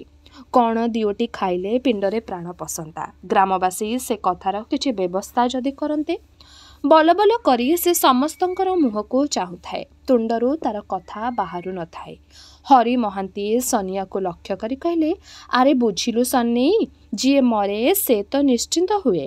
ଜାତି ଧର୍ମ ତା ପଛରେ ଧାଇଁଯାଏ ନାହିଁ, କିନ୍ତୁ ଯିଏ ବଞ୍ଚେ ତାକୁ ତ ପୁଣି ଜାତିଆଣ ବିଧି ମାନି ଚଳିବାକୁ ହୁଏ ବାୟା। ଧର୍ମ ଛଡ଼ା ହୋଇ ତ ଆଉ ଚଳି ହେବ ନାହିଁ। ମୁଁ କହୁଛି କ'ଣ କି, ପ୍ରହରାଜେ ଯାହା କହିଲେ ସେଇଆ କର, ତେଣିକି ଆଉ କିଛି ବାଧା ରହିବ ନାହିଁ। ସେତକ ନ ହେବା ଯାଏ କାହାରି ଘରେ ତୁ ଗୋଡ଼ ଦେଇ ପାରିବୁ ନାହିଁ। ବଗିକାଣ୍ଡି କହିଲା, ସାନ୍ତେ ଯାହା କହିଲ ହକ କଥା, କାୟ ସୁଧ ନହେଲେ କିଏ ତୋତେ ଚାହିଁବରେ ପୁଅ? ଆଉ ମାନେ ବି ସେହି କଥା କହିଲେ। ସନେଇ ସବୁ ଶୁଣିଲା, କିଛି ବୁଝିପାରିଲା ନାହିଁ। ତାର ଦୁର୍ବଳ ହାତ ଦିଓଟି ଯୋଡ଼ି ମୁଣ୍ଡରେ ଲଗାଇଲା। ଲୋକଙ୍କର ବ୍ୟବସ୍ଥା ଯେ ସେ ଗ୍ରହଣ କରୁଛି, ଏହା କୁହାକୁହି ହୋଇ ସନେଇ ପରିଡ଼ାର ବୁଦ୍ଧିର ପ୍ରଶଂସା କରି ଗାଁ ଲୋକେ ଯିଏ ଯୁଆଡ଼େ ଚାଲିଗଲେ। ତାର ଖାଇବା ପିନ୍ଧିବାର ବନ୍ଦୋବସ୍ତ କେହି କଲେ ନାହିଁ। କିଏ ସେ ସମ୍ବନ୍ଧରେ କି ପଦେ ହେଲେ କହିଲେ ମଧ୍ୟ ନାହିଁ। 3 ଘଡ଼ି ଅନ୍ଧାର ପରେ ଶୀତଳିଆ ଜହ୍ନ ଉଇଁ ଆସିଲା। ସନିଆର ରକ୍ତ ମାଂସ ନଥିଲା, ହାଡ଼ଚମ ଶୀତରେ ଥରି ଉଠିଲା। ଭୋକିଲା ପେଟରେ ଅପନ୍ତରା ଗଛ ତଳେ ପଡ଼ି ଜନ୍ମବାଟିର କୋଳରେ କଦମ୍ବ ଗଛ ତଳେ ତାର ରହଣି ହେବ। କିଏ ଜାଣେ ତାର ପ୍ରାଣ ରହିବ କି ନାହିଁ। ହୁଏତ ନିଜ ଗାଁ ମାଟି ଘେନିବାକୁ ସେ କେଡ଼େ ଆଗ୍ରହରେ ଧାଇଁ ଆସିଛି। ପରଘରେ ହାତ ପାତି ପେଜ ପାଣି ଟିକିଏ ଖାଇ ପ୍ରାଣ ବଞ୍ଚେଇବାକୁ ମନ ହେଉଥିଲେ ମଧ୍ୟ ଦେହ ଚଳୁନାହିଁ। ଗୋଟାଏ ଜିଦ୍ରେ, ଗୋଟାଏ ନରହସରେ ସେ ସିନା ଫେରି ଆସିଲା। ଛାତି ତଳେ ଦିକି ଦିକି ହୋଇ ଜଳୁଥିବା ତାର ଆଶାର ଆଲୁଅ କ୍ଷୀଣରୁ କ୍ଷୀଣତର ହେଲା। କାହିଁକି ସେ ବଞ୍ଚିଲା ସତେ? କାହିଁକି ବା ସେ ବଞ୍ଚି ରହିବ? ଜୀବନରେ ତାର ଆଉ ସୁଖ କ'ଣ? ମା, ଭାଇ, ଭଉଣୀ କିଏ କେଉଁଠି ରହିଲେ? ବଞ୍ଚିଛନ୍ତି କି ମରିଛନ୍ତି ତାର କେଉଁ ଠିକଣା? ଆତ୍ମୀୟ ସ୍ୱଜନ ଛାଡ଼ି ବଞ୍ଚି ରହିବା ବିଡ଼ମ୍ବନା। ଗାଁ ଲୋକେ ତାକୁ ପରିତ୍ୟାଗ କରିଛନ୍ତି। ଏ ଦେଶରେ, ଏ ସମାଜରେ ଜନ୍ମ ହେବା ଯେପରି ପାପ, ବଞ୍ଚି ରହିବା ତହିଁରୁ ଅଧିକ। ଏତେ ବଡ଼ ଗାଁରେ ଯେଉଁମାନେ ବଞ୍ଚି ରହିଛନ୍ତି, ସେମାନେ ତାକୁ କଡ଼ରେ ଠେଲି ଦେଇଛନ୍ତି। ତାର ସୁଖ ଦୁଃଖ, ଜୀବନ ମରଣ କଥା କେହି ପଦଟିଏ ପଚାରିଲେ ନାହିଁ। ଲୋକଙ୍କର ଛାତି ପଥର ହୋଇଛି। ସନିଆର କୌଣସି ବିଷୟ ଭାବି ସ୍ଥିର କରିବାର ଅବସ୍ଥା ନଥିଲା। ସେ ଧୀରେ ଧୀରେ କଦମ୍ବ ଗଛ ନିକଟକୁ ଘୁଞ୍ଚି ଯାଇ ମନ୍ଦିର କଡ଼ରେ ପଡ଼ି ରହିଥିଲା। ସେତେବେଳେ କେତେବେଳେ ତାର କ୍ଳାନ୍ତ ଆଖିପତା ମୁଦି ହୋଇ ଆସିଲା। ଚିନ୍ତେଇ ସ୍ୱଇଁ ଓ ନିଧେଇ ସ୍ୱଇଁ 2 ଭାଇ। ଚିନ୍ତେଇ ବଡ଼, ସେ ରାଜୀବ ସ୍ୱଇଁଙ୍କର ପ୍ରଥମ ସ୍ତ୍ରୀଙ୍କର ପୁଅ। 7 ଦିନର ପିଲାଟିକୁ ଛାଡ଼ି ଯେତେବେଳେ ତାର ମା ଆଖି ବୁଜିଲେ, ରାଜୀବ ସ୍ୱଇଁ ହତାଶ ହୋଇ ପଡ଼ିଲେ। ପିଲାଟିକୁ ବଞ୍ଚାଇବେ କିପରି, ସେଇ ହେଲା ତାଙ୍କର ପ୍ରଥମ ଚିନ୍ତା। ଦୟା ପାଇ ଗାଁର ଯେଉଁ ମାଇପେ ଆସି ପିଲାଟିର ଯତ୍ନ ନେଉଥିଲେ, ସେମାନେ ବା କେତେଦିନ ପରପିଲା ପାଇଁ କରନ୍ତେ? ସ୍ତ୍ରୀଙ୍କର ମରଣର ଦୁଃଖ ମନରୁ ନ ଯାଉଣୁ ରାଜୀବ ସ୍ୱଇଁ 40 ବର୍ଷ ବୟସରେ 13 ବର୍ଷର ଝିଅଟିର ହାତ ଧରି ଘରକୁ ଆଣିଲେ। କଣ୍ଢେଇ ଖେଳ ନ ଭାଗୁଣୁ ଝିଅଟି ସ୍ୱଇଁ ଘରେ ଗୋଡ଼ ଦେଉଣୁ ଗାଁ ଲୋକେ, ଘର ଲୋକେ ତାକୁ ଚିନ୍ତେଇ ମା ବୋଲି ଡାକିବାକୁ ଆରମ୍ଭ କଲେ। ଚିନ୍ତେଇ ତାଙ୍କର ହାତ କଢ଼ା ମଣିଷ। ଅସନକ 20 ଝିଅ, ଗୋଟିଏ ପୁଅ ନିଧେଇକୁ ସେ ଜନ୍ମ ଦେଇଥିଲେ। କିନ୍ତୁ ଚିନ୍ତେଇ ଯେପରି ଥିଲେ ତାଙ୍କର 2 ଆଖି। ଝିଅଗୁଡ଼ିକର ଘର ପରଘରକୁ ଗଲେ। ଚିନ୍ତେଇଙ୍କର ହାତକୁ 2 ହାତ କରି ରାଜୀବ ସ୍ୱଇଁ ମଧ୍ୟ ଖସିଗଲେ। କିନ୍ତୁ ଚିନ୍ତେଇ ଅଣ୍ଟା ଭିଡ଼ିଲେ। ସେ ଘର କରିବେ, ମଣିଷ ହେବେ। ତାଙ୍କ ଗାଁରେ 25 ଲୋକଙ୍କ ତୁଣ୍ଡରେ ତାଙ୍କ ନାଁ ପଡ଼ିବ। ଆଉ ଯେଉଁ ଆଡ଼କୁ ଲକ୍ଷ୍ୟ ନ ରଖି ସେ ଧନ ଓ ଧାନ ସଞ୍ଚିବା, ନୂଆ ନୂଆ ଜମି କିଣିବା, ରାଣ୍ଡିଙ୍କଠାରୁ ଆରମ୍ଭ କରି ଭଲ ଘରର ବୋହୂ ଭୁଆସୁଣୀଙ୍କ ଗହଣା ଗାଣ୍ଠି ରଖି ଟଙ୍କା ମଜ୍ଜାନି ଚଳାଇବାରେ ମନ ଦେଲେ। କ୍ରମେ କ୍ରମେ ଜମିବାଡ଼ି ବନ୍ଧକ ରଖିଲେ। ଲୋକେ କି ନ କରନ୍ତି? ଚିନ୍ତେଇ ସ୍ୱଇଁ ଅନ୍ୟାୟରେ କାହାରିଠାରୁ ପାହୁଲିଟି କି ପୋଷେ ଧାନ ଅଧିକ ନିଅନ୍ତି ନାହିଁ। କାହାରିକୁ ମଧ୍ୟ କାଣିଚେ ଛାଡ଼ନ୍ତି ନାହିଁ। ସେ ଚାହାନ୍ତି ତାଙ୍କର ହକ୍ ପାଉଣା। धीरे धीरे चिंतय सुई उठिले। धन दौलत घरे घरे पूर्ण हैला। निधेईटी मनीष हैला। सोईए तार हाथ को दिहात कले। निधेई होशियार हैला। चिंतय सुई ता उपरे चाष बास धान चाउल गोरु गाई निज कुटुंब बंधु बांधव दायित्व छाड़ी देई निजे देढ़ी महाजनी और मामलतकारी नहीं व्यस्त रहिले। तथापि हाथरू लगाम छाड़ती नहीं। बेले बेले निधोई को पाखक डाकी हालचाल बुझंती। हिसाब पत्र देखती। मामलत शिखाती। चिंतय स्वयंकर एकमात्र संतान धोबी काकबंध्या बोली गाँ माइपे तांकर स्त्री को 12 कथा कहती। से दुख कले चिंतय स्वयं निधेर गरुड़ी गोरड़ा पिला गुड़ी को देखाई कहती, ए गुड़िक कौन तमर नुहंते कि? स्त्री उपर ठाउरिया करी हसंती, किंतु मन भितर कौन जेपरी अभाव अनुभव करती। कि आशारे किए जाने 12 व्रत 13 ओषा करती, किंतु तांको भाग्य को कौनसी ठाकुर ठाकुराणी प्रसन्न हुअन्ते नहीं। आई माँ हाथ में नातु नातुणींकर झुलम। बुढ़ी सबुठारु अधिक भल पाती धोबी को। धोबी तांकर 2 आखि दंडे न देखिले बुढ़ी बणा हुअन्ती। धोबीर मुह सुखिला देखिले बुढ़ींकर आखि को लुह आसे। धोबी को से कोलरू टाणी नियंती गेल करती। दुर्भिक्ष आसिला। चिंतय स्वयंकर धन संपत्ति उत्तरोत्तर बढ़िबाकु लागिला। विष्णुपुर गाँवर जेते लोक घर छाड़ी पेट पाई बाटकू गले समस्तंकर बासनकुसन गाई गोरु गहना गांठी जमीबाड़ी सबु हिला चिंतय स्वयंकर। गाँ भितर जो बाटरे गाँ बाहर को आसी चाहिए जेते दूर जाए आखि पाए सबु जमी चिंतय स्वयंकर। गाँ मैदान रे जेते गाई गोरु चरती समस्ते आज तांकरी। गाँव रे जेते लोक बंची रहिछन्ति समस्ते तांकर धारुआ। अधिकांश लोक तांकरी मूलिया नहिले भागदार प्रजा। चिंतय स्वयं बड़ लोक तेणु तांकर भूल कथापि बेदरकार तांकर आखि छिरिका जे लोकंकर आदेश। से आंगुठी देखाइले लोके काहा गिलिबाकु प्रस्तुत बाहा गिलिबाकु प्रस्तुत। चिंतय स्वयं बड़ लोक तेणु से समाजपति जहा कहिबे सैया। प्रहराज तांकर कथा मते श्लोक खोजी बाहर करिवे। शास्त्र पुराण खोजी न पाइले मनरू फांदिबे। दुर्भिक्ष आसिला। केते लोकंकर घर भांगी पुणी गाँ केते केते लोकंकर बड़ बड़ घर गढ़ा होइथिला। केते लोकंकर झाल रक्त पुणी जीवन विनिमय रे मशाणी मझिरे कुबेर मानंकर धूलिया घर मुंड टेकी ठिया हैला। केते पोखरी खोला हैला।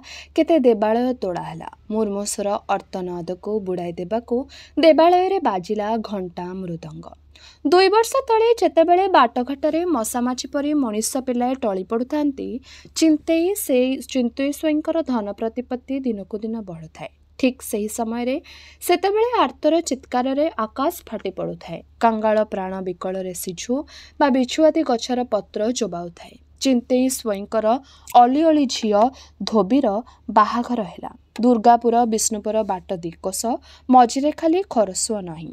जितेई नायक से गाँर खानदान बड़ लोक। तांकर एकमात्र पुओ नितेई नायक हाथ में चिंतय स्वयं धोबी को छंदी देले। लोके धन्य धन्य प्रशंसा कले। मणिकांचन संजोग बड़ लोक को बड़ लोक समस्ते खुशी। लोक कहले सुनार खोल करी देइतिले स्वयं। जो दिन बेदी उपरे पुरोहित पहराजे धोबीर हाथ को नितेई नायक हाथ में छंदी देले। जथा रावणस्य मंदोदरी कही आरंभिले निजर पालिला पण को बखाणीबाकू कर्ता चिंतय स्वयं को कहले, देखिल तो स्वयं ठाकुरे बड़ लोक काहीं लक्षपति जिते नायक आउ काहीं कांगाल बनी परिडा। धोबीर कानरे से कथा पड़िला। सेठी से बेदी उपरे तार देह थरी उठिला। मने पड़गला 2 वर्ष तलर घटना। हताश होई जेतेबेले बने परिडा पिलाछुआ घेनी तांकर दुआरू फेरी जाउथिले उपास भोकरे समस्ते चालीगले। किंतु थरटीए फेरी चाहिला सनेई। निराश आखिरे जेपरी से कौन कहबाकू चाहूला।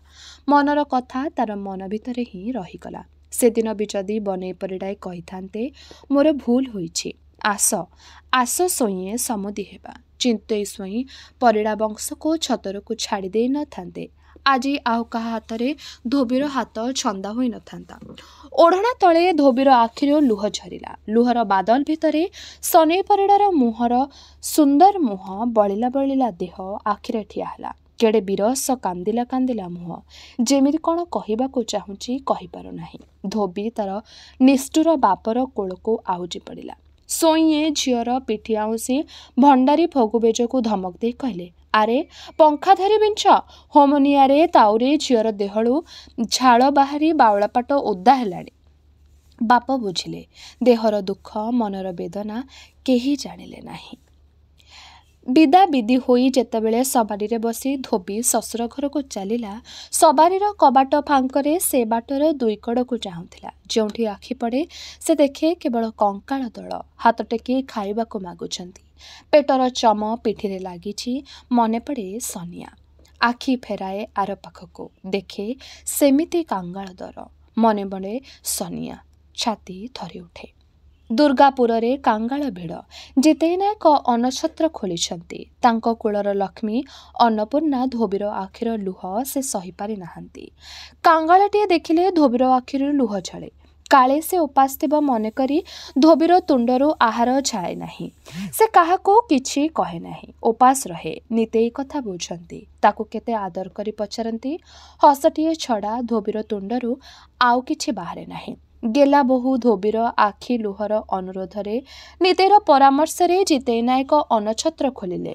କେତେ ରାଇଜର କେତେ କାଙ୍ଗାଳ ଆସି ଜମା ହେଲେ। ସମୁଦ୍ରର ଲହଡ଼ି ପଡ଼ି କାଙ୍ଗାଳ ପୋଲ ମାଡ଼ି ଆସୁଥାନ୍ତି। ଦୁର୍ଗାପୁରର ବାଟଘାଟ ସବୁଠାରେ କାଙ୍ଗାଳ। ଗାଁ ଛାଡ଼ି ଦୁର୍ଗାପୁରର ଯେଉଁ ଲୋକମାନେ ଛତରରେ ପଶିଥିଲେ ସେହିମାନଙ୍କର ଖୋଲା ଘରେ କାଙ୍ଗାଳ ପୋଲ ବସିଥାନ୍ତି। ପ୍ରତିଦିନ କେତେ ଲୋକ ମରନ୍ତି। ମଢ଼ ଉଠାଇବାକୁ କେହି ଆଗେଇ ଆସନ୍ତି ନାହିଁ। ଯେଉଁଠି ମଲେ ସେଇଠି ସଢ଼ିଲେ। ମଣିଷ ମାଂସର ପଚା ଗନ୍ଧରେ ଦୁର୍ଗାପୁର ଭିତରେ ରହି ହେଲା ନାହିଁ, ପଶି ହେଲା ନାହିଁ। ଜିତେଇ ନାୟକଙ୍କର ଭାଳେଣି ପଡ଼ିଲା। ଏତେ ଲୋକଙ୍କୁ ଖାଇବାକୁ ଦେଇ ବଞ୍ଚାଇ ରଖିବା ଅସମ୍ଭବ ହେଲା। କ'ଣ କରିବେ ସେ କିଛି ବୁଦ୍ଧି ବାଟ ଦିଶିଲା ନାହିଁ। ସେତିକିବେଳେ ଚିନ୍ତୋଇ ଶୋଇ ପ୍ରହରାଜଙ୍କୁ ସଙ୍ଗରେ ନେଇ ଝିଅ ଘରେ ପହଞ୍ଚିଲେ। ଜିତେଇ ନାୟକଙ୍କୁ ବୁଝାଇ କହିଲେ, ସମ୍ଭାଳି ପାରିବ ନାହିଁ ସମୁଦି। ଦିନୁ ଦିନୁ କାଙ୍ଗାଳପଣ ବଢ଼ିବେ, ଶେଷକୁ ଅନର୍ଥ ଘଟିବ।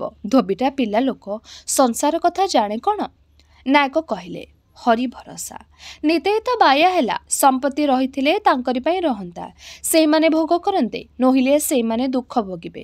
ଯାଉ ମୋର ସବୁ। ଏତେ ଲୋକଙ୍କର କଲ୍ୟାଣ ନେଇ ନିତେଇ ଧୋବି ଘର କରନ୍ତୁ। ପ୍ରହରାଜେ ନାଶ ସଙ୍ଗୀ କହିଲେ, କଳିଯୁଗରେ ଭଗବାନ କ'ଣ ନିଜେ ଆଉ ସ୍ୱର୍ଗରୁ ଓହ୍ଲାଇ ଆସନ୍ତେ କି ଦୁର୍ଜନ ସଂହାର କରନ୍ତେ? ସୁଦର୍ଶନ ଚକ୍ର ପେଶି ଦେଇଛନ୍ତି। ସଂସାରରେ ଯେତେ ପାପୀ ସବୁ ଏଥର କଲବଲ ହୋଇ ବାଟରେ ଘାଟରେ ପଡ଼ି ମରିବେ। ହାତରେ ନ ବାରି ନାରାୟଣ ଭାତରେ ମାରିବେ। ନାୟକେ କଳିଯୁଗ ସରୁଛି, ଏ ପାପୀଗୁଡ଼ାଙ୍କୁ ଅପ୍ରବୋଧ ନାହିଁ। ଶୋଇ ଓ ପ୍ରହରାଜେ ହତାଶ ହୋଇ ଫେରିଲେ। ଜିତେଇ ନାୟକ ଛତରେ ବନ୍ଧରେ କଲେ ନାହିଁ। ନିତେଇ ନାୟକ ଆଉ 5-10 ଜଣ ଟୋକାଙ୍କୁ ଧରି ଅଣ୍ଟା ଭିଡ଼ି ବାହାରିଲେ।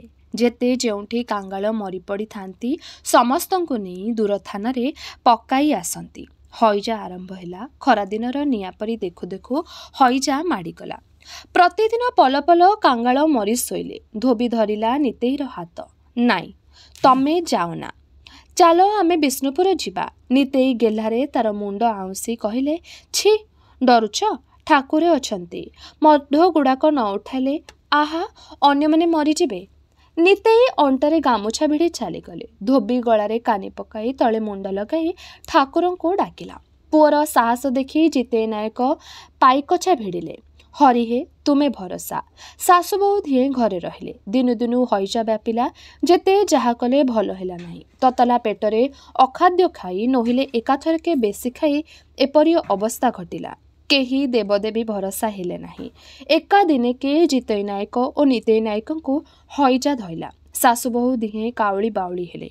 ଚିନ୍ତେଇ ସ୍ୱାଇଁଙ୍କ ପାଖରେ ଖବର ପହଞ୍ଚିଲା। ସେ ଆସି ଦେଖିଲେ ବାପ ପୁଅ ଦିହେଁ ମରି ଶୋଇଛନ୍ତି। ଶାଶୁ ଦୌଡ଼ା ଦେଇଛନ୍ତି। ଧୋବି ବେହୋସ ହୋଇ ପଡ଼ିଛି। ଗାଁ ଲୋକେ ଆଉ କାଙ୍ଗାଳିମାନେ ଘରେ ପଶି ଯାହା ପାଇଲେ ଲୁଟ୍ ତରାଜ କରି ନେଇ ଯାଇଛନ୍ତି। ମାସ କେଇଟା ସଂସାର କରି 16 ବୟସରେ ବିଧବା ହୋଇ ଧୋବି ଫେରିଆସିଲା ବାପ ଘରକୁ। କାହା ଦୋଷରୁ ତାର ସୁନାର ସଂସାର ଚୂନା ହେଲା, ଏକଥା ଭାବିଲେ ତାର ପ୍ରାଣ ଛଟପଟ ହୁଏ। ସେ ତଳେ ମୁଣ୍ଡ ପିଟି ଦିଏ, ଦୋଷ ଦିଏ ନିଜର। କାଙ୍ଗାଳର ଦୁଃଖ ସହି ନ ପାରି ଖୋଲାଇଥିଲା ଅନଛତ୍ର। ଦୁଃଖୀ ରକ୍ଷୀଙ୍କୁ ଦୟା ଦେଖାଇବାକୁ ଯାଇ ଚଡ଼କ ପଡ଼ିଲା ତାରି ମୁଣ୍ଡରେ। ଧୋବି 2 ମାସ କାଳ ବିଛଣାରୁ ଉଠିଲା ନାହିଁ। ଖିଆପିଆ ଛାଡ଼ି କାନ୍ଦି କାନ୍ଦି ତାର କେବଳ ବେଳ କାଟିଲା। ମା ଆସି ବୁଝାଇ କହନ୍ତି, କ'ଣ ହେଲା କି ତୋର ଧୋବି? ଉଠୁ ମା ଉଠୁ, ମଣିଷ କ'ଣ ରାତିରେ ସପନ ଦେଖେ ନାହିଁ? ତୋର ସଂସାର ଗୋଟାଏ ସପନ, ତୁ ମୋର ପିଲା ଝିଅ, କାଲି ପୁଣି ଭଲ ଜାଗା ଦେଖି ତତେ ନିମନ୍ତ୍ୟ କରିବି, ଉଠ। ଧୋବି ବେଶୀ ବେଶୀ କାନ୍ଦେ। ଆଈମା ମୁଣ୍ଡରେ ହାତ ବୁଲାଇ କହନ୍ତି, ଦେଖ ବା ଏଇଟାକୁ, କେଡ଼େ ଛୋପରି, ଦେଖେଇ ହେଉଛି ମୋର ଘଇତାଟାଏ ଥିଲା, ସେଇଠୁ କେତେ କ'ଣ ଅସଭ୍ୟ କଥା କହନ୍ତି। ଧୋବିକୁ କୋଳରେ ନେଇ କହନ୍ତି, ଭୁଲିଯା କଣ୍ଢେଇ ଖେଳ, ପୁଣି ସୁନାର କଣ୍ଢେଇ ତୋ ପାଇଁ ଗଢ଼େଇ ଆଣିବି, ଦେଖିବୁ। ଧୋବି ହାତ ଛିଞ୍ଚାଡ଼ି ରାଗରେ। ନିଧେଇ ସ୍ୱାଇଁ ସବୁ କାମ ଛାଡ଼ି ଝିଆରୀ ପାଖକୁ ଆସନ୍ତି। ଧୋବି ତାଙ୍କର ପ୍ରାଣ। ଜନ୍ମରୁ ଆଜି ଯାଏଁ ଦାଦା ଛଡ଼ା ଆଉ କାହାକୁ ବିଶ୍ୱାସ ସେ କରେ ନାହିଁ। ସବୁ ଅଳି ଜିଦି ଦାଦା ପାଖରେ। ଦାଦୀଙ୍କ ମୁହଁକୁ ଚାହିଁଲେ ତା ପେଟ ଭିତରେ ଖୋଲି ହୋଇଯାଏ। ସାଙ୍ଗ ଝିଅକୁ କହିବାକୁ ଯାହା ସରମ ଲାଗେ, ଦାଦୀକୁ ସେ ନିଃସଙ୍କୋଚରେ କହେ। ଦାଦା ତାକୁ ଭଲ ମନ୍ଦ ବୁଝାଇ ଦିଏ, ବାଟ ଅବାଟ ଚିହ୍ନାଇ ଦିଏ।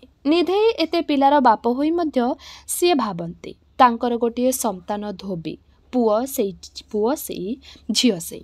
ଧୋବି ମୁହଁକୁ ଅନେଇ ଦେଲେ ତାଙ୍କର ପ୍ରାଣ କାନ୍ଦି ଉଠେ। ଧୋବି ଦାଦାଙ୍କ ପାଖକୁ ଆସି କାନ୍ଦେ।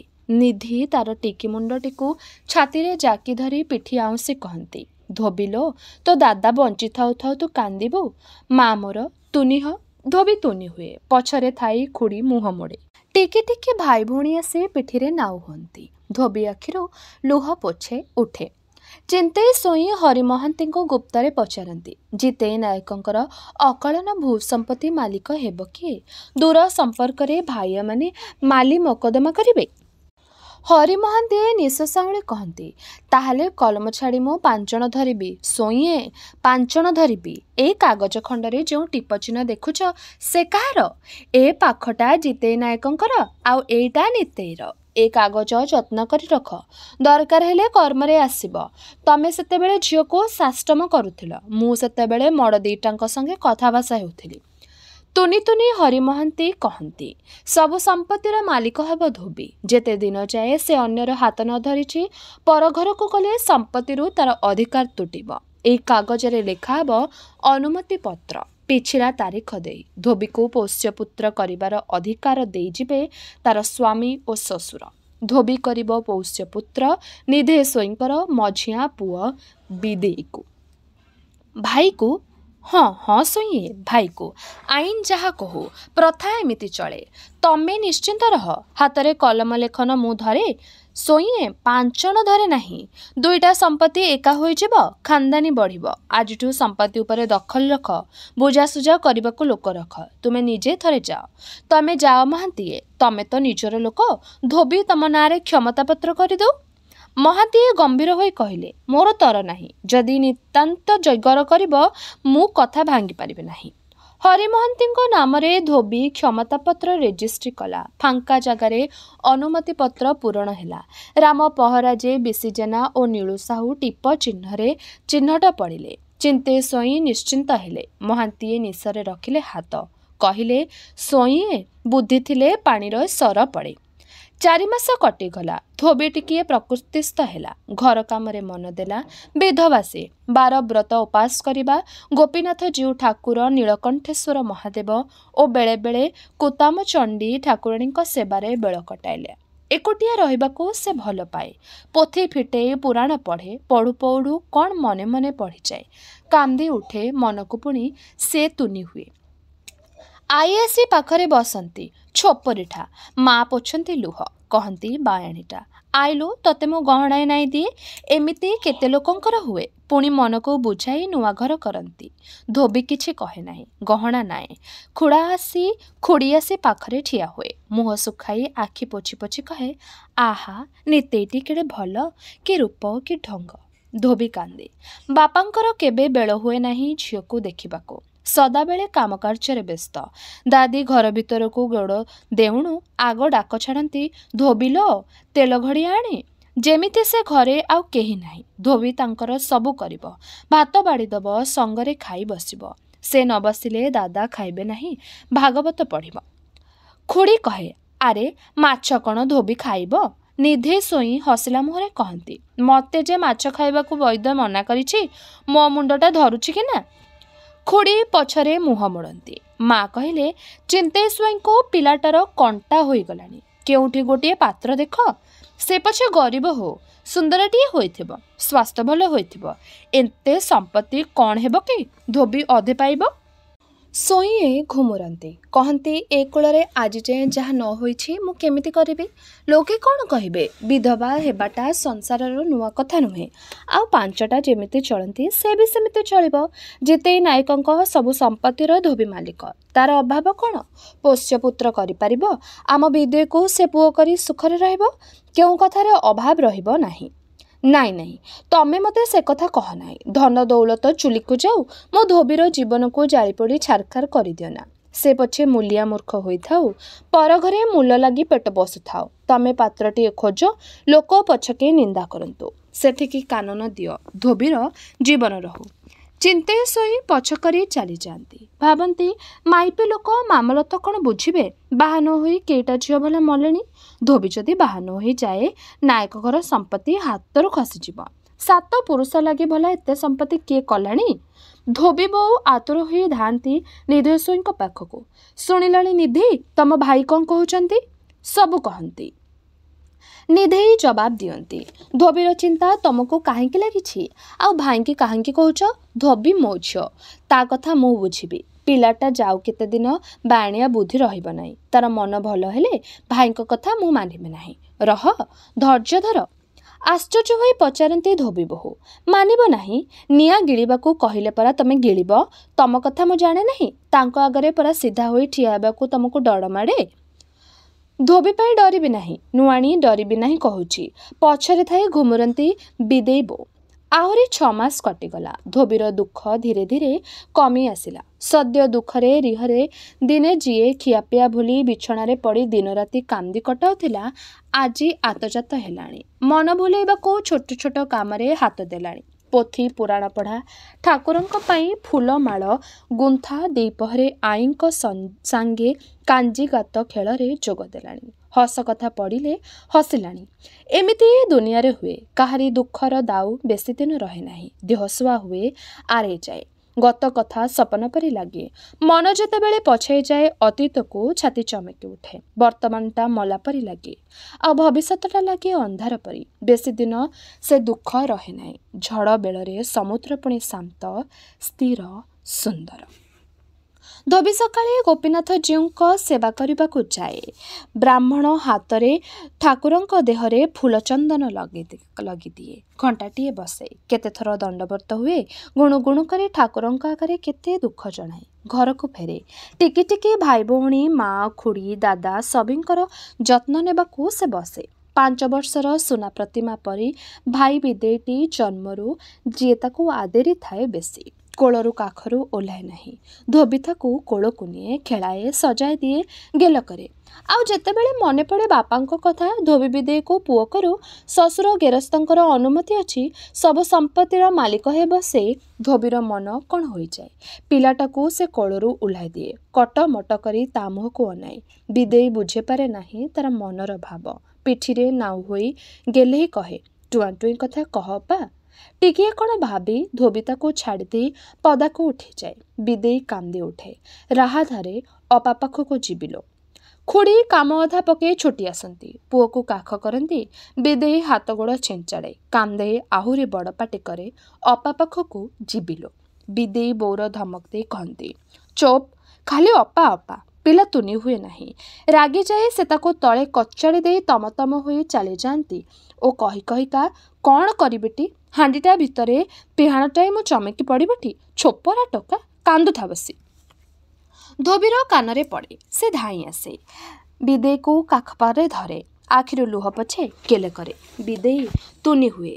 ଧୋବି ଟୁଆଁ ଟୁଇଁ କଥା କହେ। ସଞ୍ଜବେଳେ ଧୋବି ଯାଏ ମହାଦେବଙ୍କ ମନ୍ଦିରକୁ। ନୀଳକଣ୍ଠେଶ୍ୱର ମହାଦେବଙ୍କ ମନ୍ଦିର ଗାଁ ଆରପାଖେ ବଣେଇ ପରିଡ଼ାଙ୍କ ଘର ପାଖ ଦେଇ ବାଟ। ଦେଖାଯାଏ ବିଲ ମଝିରେ ବେଲ, କନିଅର, ଦେବଦାରୁ, ନଡ଼ିଆ ଗଛ ଛୋଟ ଛୋଟ ମନ୍ଦିରକୁ ଘେରି ରହିଛନ୍ତି। ପୋଖରୀଟିଏ ଥିଲା, ସେଇଠି ପୋତି ହୋଇ ଗଲାଣି। ଅଳ୍ପ ପାଣିରେ କଇଁଲଟା ଦଳ ଭିଡ଼ି ରହିଛି। ବହୁତ ତମ୍ପ ସାପ, କେହି ତା ଭିତରକୁ ପଶନ୍ତି ନାହିଁ। ପୋଖରୀ ତଳକୁ ଅପନ୍ତରା କଣ୍ଟା ବଣ। ଧୋବି ଆଖିରେ ପରିଡ଼ାଙ୍କର ଘର ପଡ଼େ। ଖଣ୍ଡିଆ କାନ୍ଥ ଠିଆ ହୋଇଛି। ଛପର କୁଆଡ଼େ ଗଲାଣି। ଧୋବିର ଛାତି ଚମକି ଉଠେ। ମନେ ପଡ଼େ ସନିଆ। क्यों मशाणी रे तार सुंदर देह बिलुआ कुकुरंक आहार होइथिबो के जानी जल्दी चले आगको। कांगाल देखिले धोबीर राग हुए। एइमानंक पई तार सर्वनाश होइछि।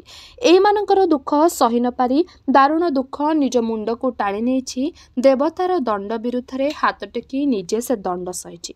से दिन संज बेले महादेवंक मंदिर फेरंती बनेई परिडांकर घर पाखरे बाम ओझा झियो टीमी कहला, शुणिलुणी मो धोबी अप्पा, बनेई परिडा पुओ सनेई आइचिलो। इस जो रूप सतकी मशाणी उठी आसी।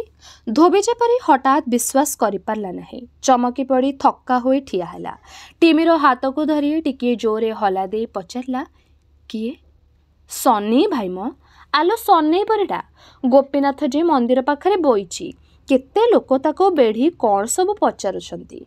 मु आइला बेले टिके कानेली। बापा कहूची, अरे सोनिया तो ढिअरे तो छपर नहीं। बिलुआ गोधी साप वसा करछंती, रहिबो केउठी? धोबीर गोड़ अटकी गला। मुह फेराई बनेई परिडार अंधारिया अरमा ढिओ को चाहिला। दीर्घश्वास छाड़ी से पचारिला, सोनिया भाई कौन कहला टीमे? केजाणी लोके तो हो हो हेउछंती। पिलाटीए किए ता पाखକୁ गला जे परिया कोउठी पाटी करी उठिला, अरे छुईबु छुईबु सेटा छतर खिया अजाती। आउ टिके ठिया होई मो शुणी थांती। बिसी जना पुओ चंदराटा मते देखे मो पाखକୁ घुंची घुंची आइला। ताकू मते भारी डर माडेलो धोबी अपा। बजारिटाए टेरेइयो नै बंके बंके हसे। एकुटिया देखिले केमितो थट्टा करे। जे शुणिले ता हाड़रे निया लागिबो। पळे आसिली। टीमीर कथा धोबीर कानरे पशिला कि नहीं केजाणी। से जवाब देला नहीं। तुनी होई आगो को चाहिला। सनी को देखिबा पई तार मन छकपक हेला। टीमी कहला, आउ केही आसी नाही म, से एका। आउ केहर अर्थ धोबी बुझिला। सहानुभूति देखाइबाकू पचारिला, किछि खबर मिलिला? दुख मिशा स्वरे कथा लंबेई, नाइलो किए कहूची मलाणी, किए कहूची क्षीरस्तान की पठाण होइगला, आउ किए कहूची कुआड़े पळेई गला। बोउ कहूची, आलो टिम्मी डाकिले नीलकंठेश्वर शुणती। सबुदिने पाणी नागी कर, तो दुख तांको जणा, से बुझिबे।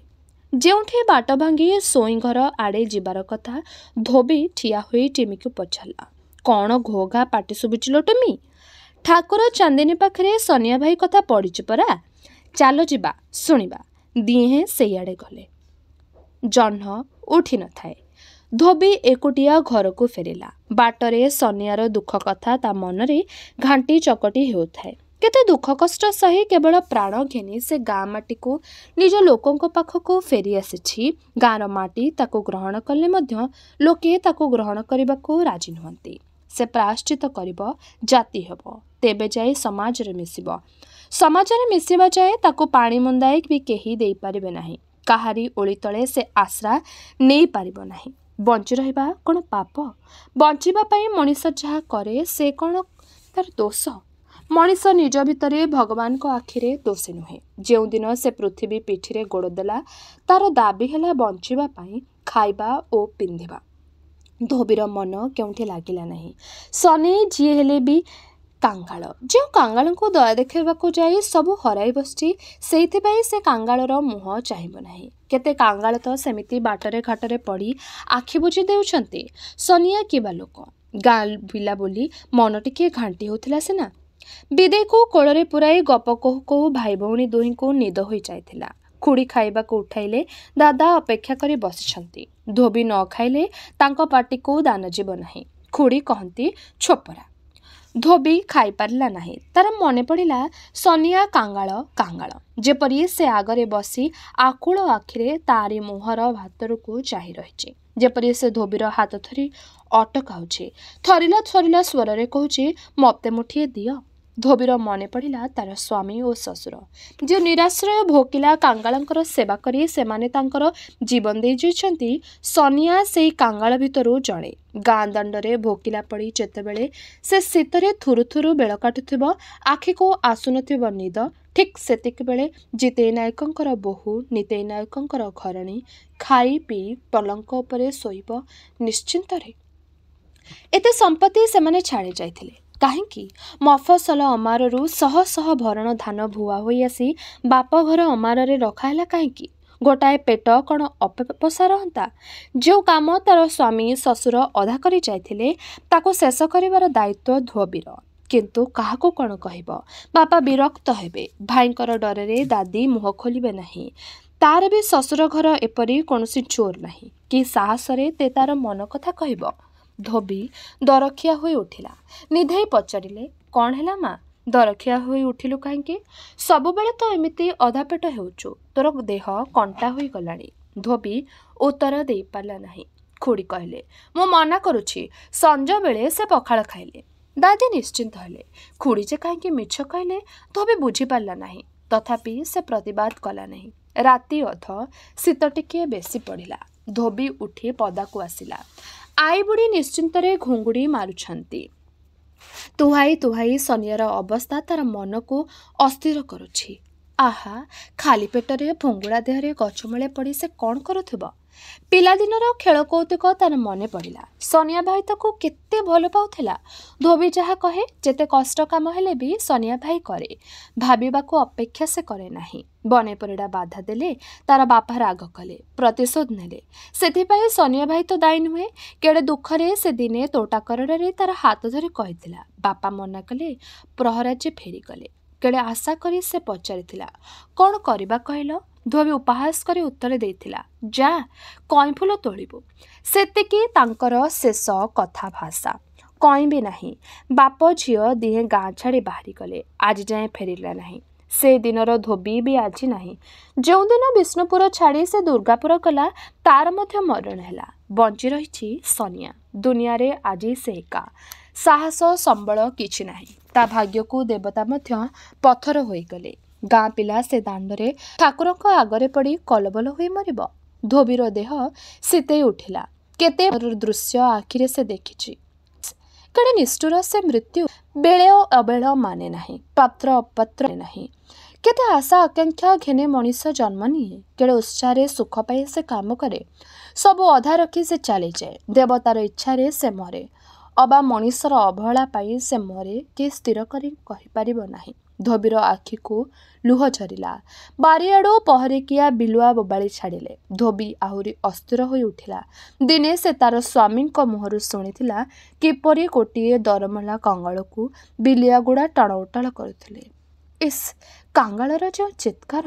ଲୋକେ ଠେଙ୍ଗା ବାଡ଼ି ଘେନିଗଲେ, କିନ୍ତୁ ତାକୁ ବଞ୍ଚାଇ ପାରିଲେ ନାହିଁ। ଦେହଯାକ ତାର ଖଣ୍ଡିଆ ହୋଇଗଲା। ସନେଇ ପରିଡ଼ାର ସେହି ଅବସ୍ଥା ହେବ, ଏହି ଭାବନା ଧୋବି ସହିପାରିଲା ନାହିଁ। ନା, ଯେମିତି ହେଉ ତାକୁ ବଞ୍ଚାଇବାକୁ ପଡ଼ିବ। ମରିବାକୁ ସେ ଛାଡ଼ିଦେବ ନାହିଁ। ଲୋକେ ଦୁର୍ନାମ ରଟାଇବେ, ବାପା ବିରକ୍ତ ହେବେ। ଯିଏ ଯାହା କହିବ କହନ୍ତୁ, ସର୍ବଦର୍ଶୀ ଭଗବାନ ତ ଉପରୁ ଦେଖୁଛନ୍ତି। ଖଣ୍ଡ ଖଣ୍ଡ ଭଙ୍ଗା ବୌଦ୍ଧ ଭାସିଗଲେ ତୋରାଜହ୍ନର ମୁହଁ ଛାଇକୁ। ଧୋବିର ମନରେ ଯେମିତି କେତେ ଭାବନା ଆକାର ପ୍ରକାର ଗଡ଼ି ଗଡ଼ିକା ଭାସିଗଲା। ଉଜ୍ଜଳ ଜହ୍ନ ପରି ସ୍ଥିର ହୋଇ ରହିଲା ଗୋଟିଏ ଭାବନା। ସନିଆର ବଞ୍ଚିବାର ଅଧିକାର ଅଛି। ସନିଆ ବଞ୍ଚିବ। ସମାଜ ଆଖିରେ ସେ ହେଉ ପଛେ ଛତରଖିଆ, କାଙ୍ଗାଳ, ଅସ୍ପୃଶ, ଅଜାତି ପତିତ, ଅନନ୍ତ ଆତ୍ମାର ଆଖିରେ ସେ ଶ୍ରେଷ୍ଠ ଜୀବ, ମଣିଷ। ଧୋବି ଉଠିଲା। ତାର ଭିତରର ନାରୀତ୍ୱ ତେଜି ଉଠିଲା। ସେ ନାରୀ ସୃଷ୍ଟି ପାଇଁ, ତାର ଜନ୍ମ ଧ୍ୱଂସ ପାଇଁ ନୁହେଁ। ସେ କରେ ସୃଜନ। ସେ ବଞ୍ଚାଇ ରଖେ ଦୁନିଆକୁ। ସେ ଜନନୀ, ସେ ମାତା। ଜନନୀ ହେବାକୁ ଖୋଜେ ପୁରୁଷ। ମାତା ହେବାକୁ ସେ ଖୋଜେ ଶକ୍ତି। ଶକ୍ତି ତାର କୋମଳତା। ଧୋବି ଚାହିଁ ରହିଲା ନାହିଁ। ଏ ପାଖ ଘରୁ ଦାଦା ଖୁଡ଼ୀଙ୍କର ଘୁଙ୍ଗୁଡ଼ି ଶୁଭୁଛି। ସାମ୍ନା ଘରୁ ବୋଉ ବିଳିବିଳେଇ ଉଠୁଛି। ଆଉ ସବୁ ନିଶ୍ଚଳ। ଧୋବି କଇଲା ବାଜିଲା। ପେଟେରା ଖୋଲି ଲୁଗା ପଡ଼ିଲା। ପୁଣି କାଢ଼ିଲା ଖଣ୍ଡେ ମାଠ। ଏଇ ଲୁଗା, ଏଇ ମାଠ ତାର ସ୍ୱାମୀଙ୍କର। ସେ ଆଜି ନାହାନ୍ତି। କେତେ ସ୍ମୃତି ଲାଗି ରହିଛି ତହିଁରେ। କାଙ୍ଗାଳଙ୍କୁ ବଞ୍ଚାଇବା ପାଇଁ, କାଙ୍ଗାଳର ସେବାରେ ଲାଗି। ଧୋବି ରୋଷଘରକୁ ଗଲା। ଭାବିଲା, କାହାକୁ ସେ ଉଠାଇବ ନାହିଁ। ଯାହା କରିବ ନିଜେ। କେହି ଜାଣିବେ ନାହିଁ। ସେ କାଙ୍ଗାଳକୁ ବଞ୍ଚାଇବ। ସେଇ ନିଛାଟିଆ ଛାତିତରା ଶୀତୁଳିଆ ଅଧାରାତିରେ ଯେତେବେଳେ ଗାଁ ସାରା ନିଦରେ ଅଚେତ ହୋଇ ସପନ ଦେଖୁଛନ୍ତି, ଯେତେବେଳେ ଭୂତ, ପ୍ରେତ, ଡାହାଣୀ, ଚିରୁକୁଣୀ ଓ ଠାକୁରାଣୀ ଭେଟଣା ଡରରେ ଗାଁ ଲୋକେ ଘର ଛାଡ଼ି ପଦାକୁ ଗୋଡ଼ ବଢ଼ାଇବାକୁ ସାହସ କରିବେ ନାହିଁ, ସେତେବେଳେ ଗଛବୁଦା ଓ ଖାଲି ଢିପର ଅନ୍ଧାରିଆ ଛାଇରେ ମଣିଷର ଆଦିମ ବିଶ୍ୱାସ ଛନକାରୀ ଅଶରୀର ଆତ୍ମା ଚେଇଁ ଉଠି ଆଖି ତଳଟେ, ସେତିକିବେଳେ ଧୋବି ଗାଁ ଦାଣ୍ଡକୁ ଗୋଡ଼ ବଢ଼ାଇଲା। କାନ୍ଧରେ ପଡ଼ିଛି ଲୁଗା ଓ ମାଠ। ତାର ଗୋଟିଏ ହାତରେ ପାଣି ଲୋଟା, ଆର ହାତରେ ଖଣ୍ଡେ କଂସାରେ କ'ଣ ଖାଇବା ଚିଚ। ବାପା ମା ଦାଦି ଖୁଡ଼ି ଶାଶୁ ଶ୍ୱଶୁରଙ୍କ ଅତି କେହ୍ଲା ଝିଅ ଧୋବେ। ପଦାକୁ ଗୋଡ଼ କାଢ଼ିଲେ ଯାହାର ପଛେ ପଛେ ଲୋକେ। କାଳେ ପିଲାଟା ଚମକି ପଡ଼ିବ। ଆଜି ସେ ଗାଁ ଦାଣ୍ଡରେ ଚାଲିଛି ଏକୁଟିଆ, ରାତି ଅଧରେ କାଙ୍ଗାଳର ସେବା ପାଇଁ। ହଁ, ସେ ଜାଣେ କାଙ୍ଗାଳର ସେବା ପାଇଁ ମୃତ ସ୍ୱାମୀଙ୍କର ଅଧା କାମକୁ ଶେଷ କରିବାକୁ। ହେଉ ପଛେ ଅପମାନ, ଯାଉ ପଛେ ଜୀବନ। ତେବେ ଏହିଠାରେ ଶେଷ ହେଲା ଔପନ୍ୟାସିକ କାହ୍ନୁଚରଣ ମହାନ୍ତିଙ୍କର ଉପନ୍ୟାସ ଶାସ୍ତିର ପ୍ରଥମ ଭାଗ। ଆଗାମୀ ଅଧ୍ୟାୟରେ ଏହି ଉପନ୍ୟାସଟିର ବାକି ଅଂଶ ଗୁଡ଼ିକୁ ଆମେ ଶୁଣିବା। ରହିଲି, ନମସ୍କାର।